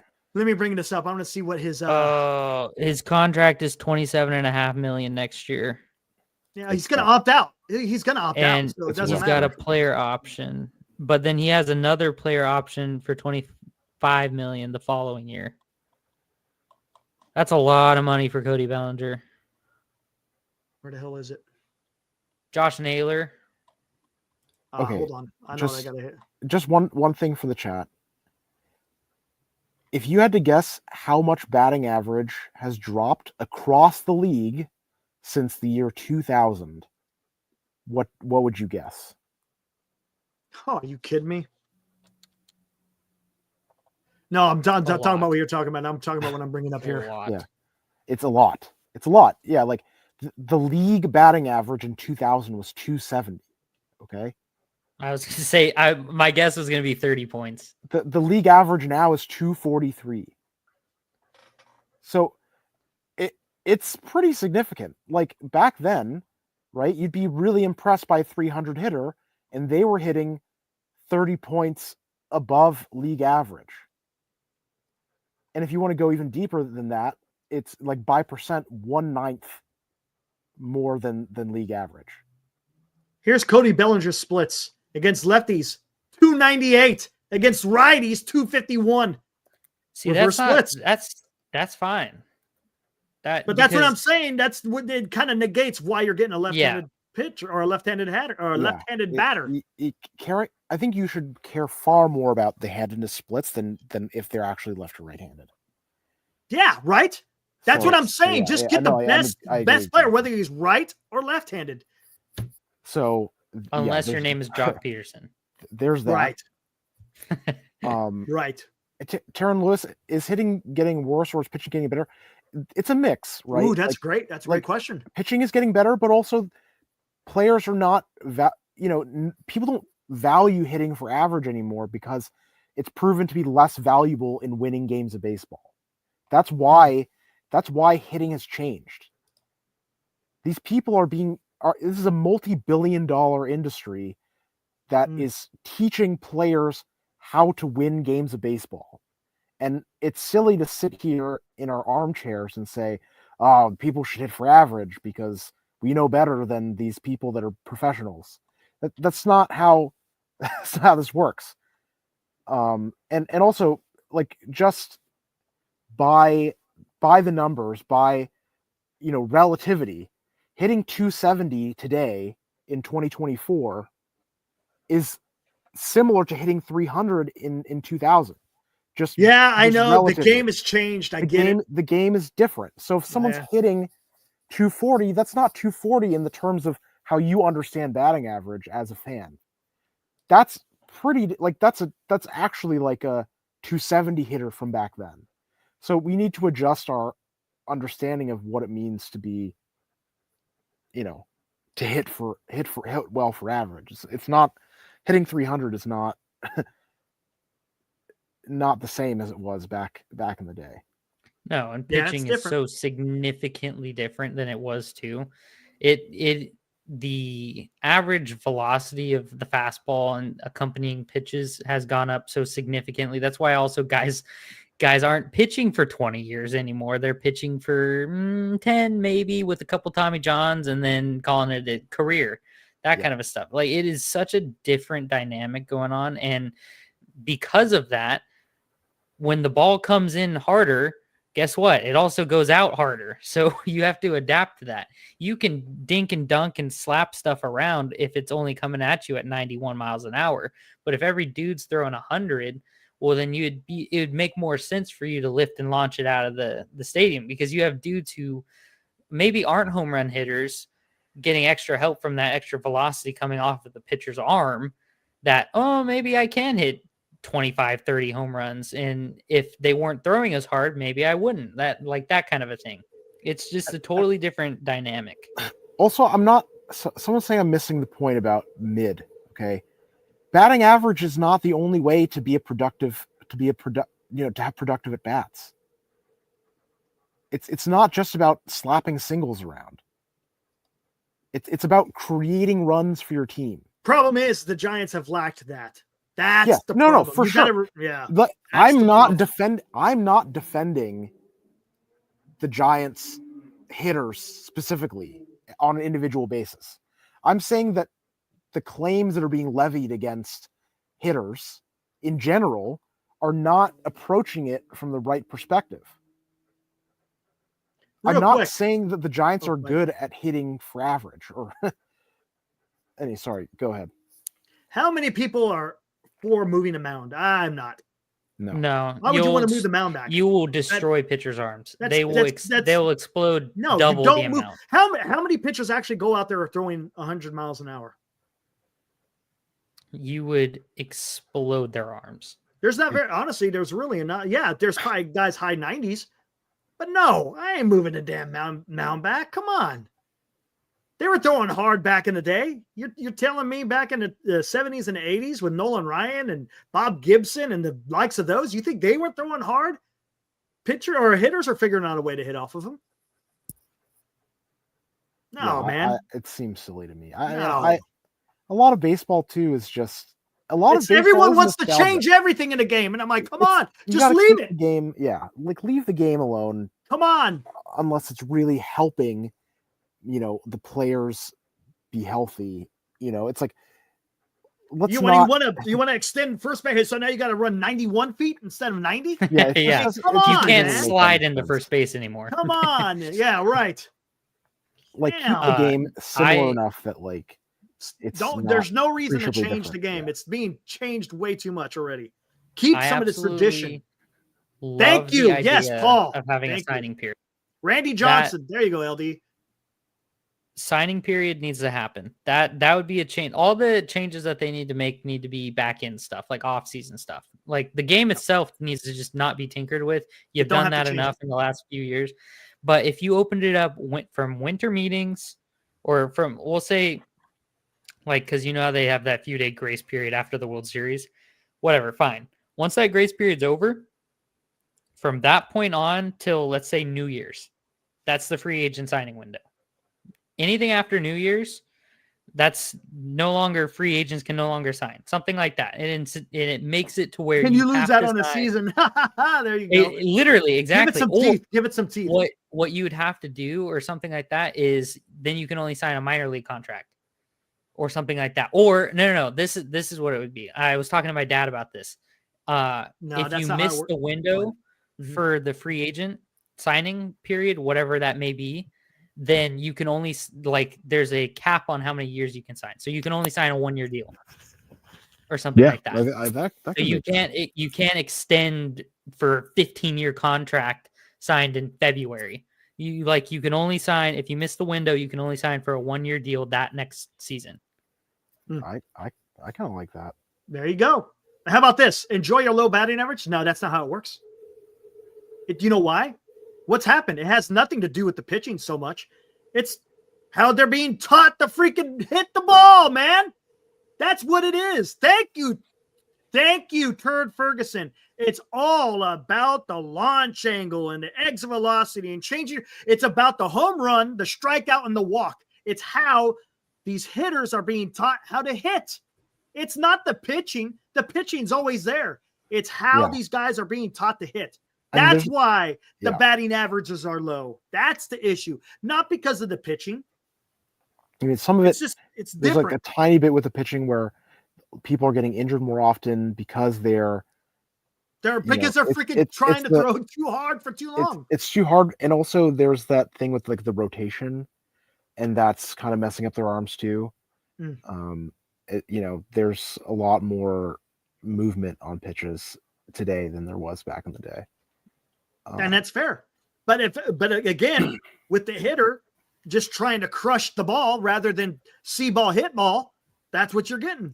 Yeah. I mean, some of the best pure hitters in the game, like Bonds, like A-Rod or whatever, they have that thing where they get on top of the ball and put it in play. And their power and their fast swing is what gets them the home runs. So it's hard to. I mean, I think I think the hitting philosophy should really depend on each individual player. Yes, Drew. And Bobby people Witt, are teaching, pure hitter. Yeah. Juan Soto, pure hitter. Vlad, to an extent, pure hitter, right? Yeah. I mean, I'm so excited to see Aldridge when he's ready. I mean, We'll see what I he am does, too. man. It's going to be amazing. We'll see what he does. Hopefully they don't beautiful screw him up, swing. man. I don't think they will. I think Posey will do a better job of managing him. I think so. Yeah. Also, Jung-Hoo, if you care a lot about, contact hitters, Jung-Hoo Lee had the lowest strikeout rate, going until he got injured, right? It was like his whiff percent was the lowest in the league until he got injured. So, there's a lot to offer. There's a lot going on here, because Jung-Hoo Lee is not going to be one of those launch angle hitters. Let's be right. real. So, it's not like sloppy, singles don't have a place on our team. It's just that, like, the league's different, and like in assessing the individual players is important. True. Absolutely. Johnny goes, how do you explain Kershaw? Hey, some guys are gifted. How do you explain Nolan Ryan? Yeah. How do you explain Nolan Ryan? How do you explain Madison Bumgarner? I don't think he ever had elbow issues. Nope, but he also fizzled out. Yeah. His shoulder wasn't the same. After the motorcycle accident, he wasn't the same. It was only so many bullets. Yep.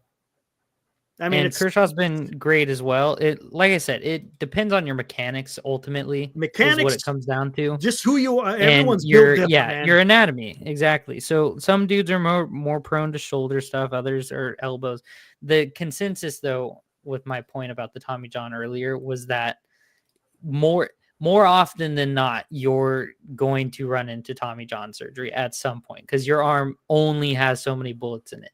Now, dudes like Kershaw and Bum and all of them, different mechanics, physically built different. There's always going to be outliers and stuff like that. Nolan Ryan had Tommy John, if I'm not mistaken. Did he?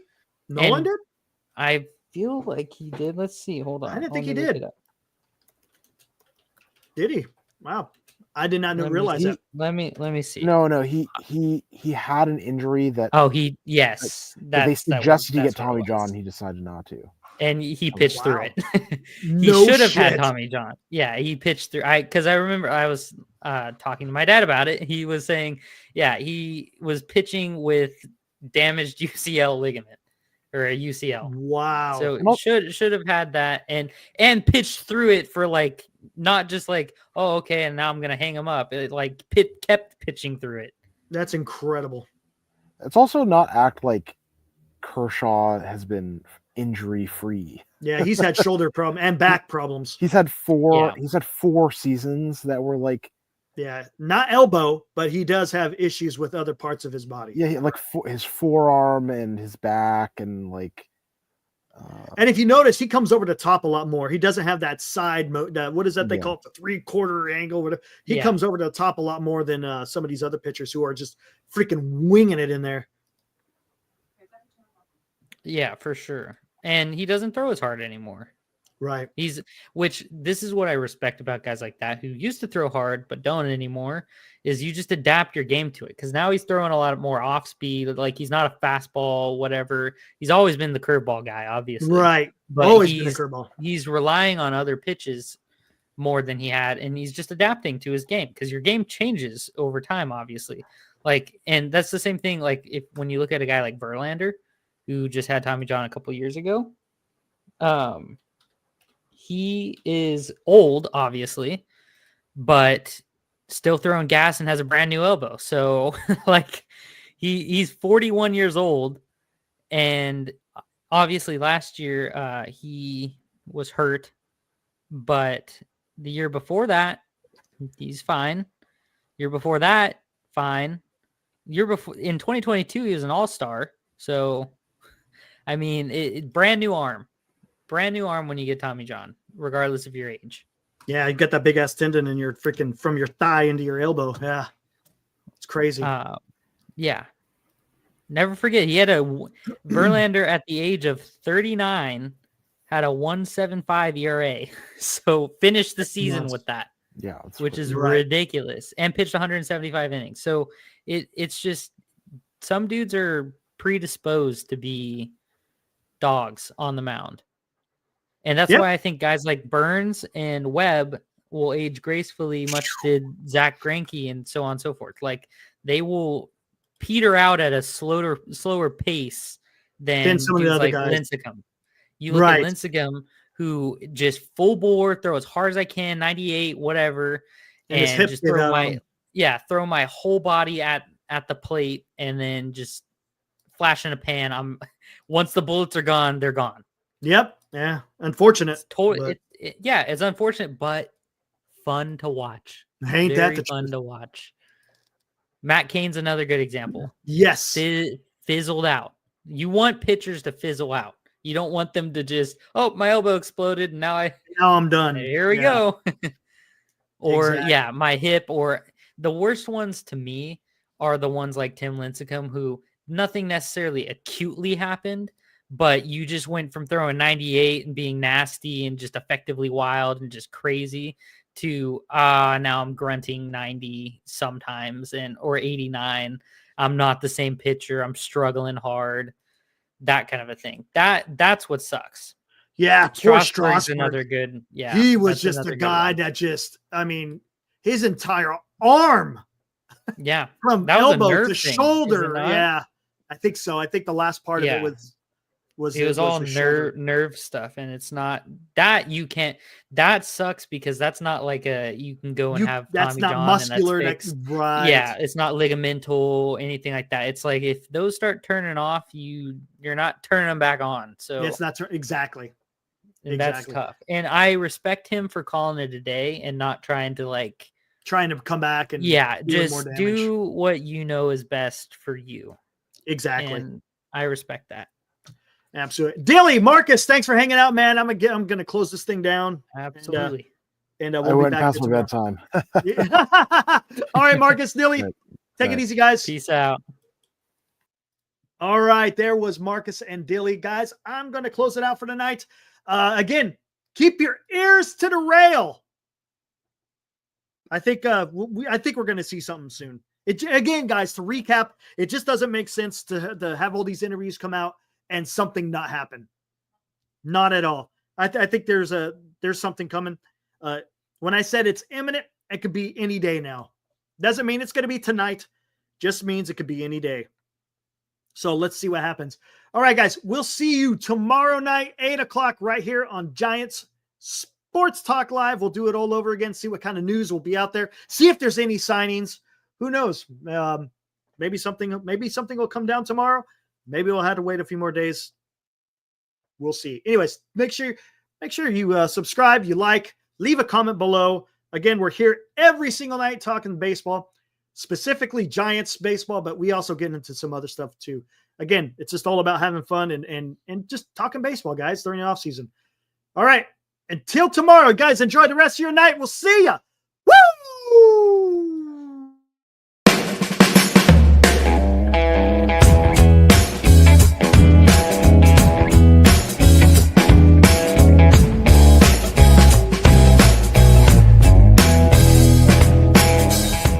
You've been watching Giant Sports Talk Live with Eric and Glenn, a Northern Lights Entertainment Broadcasting production.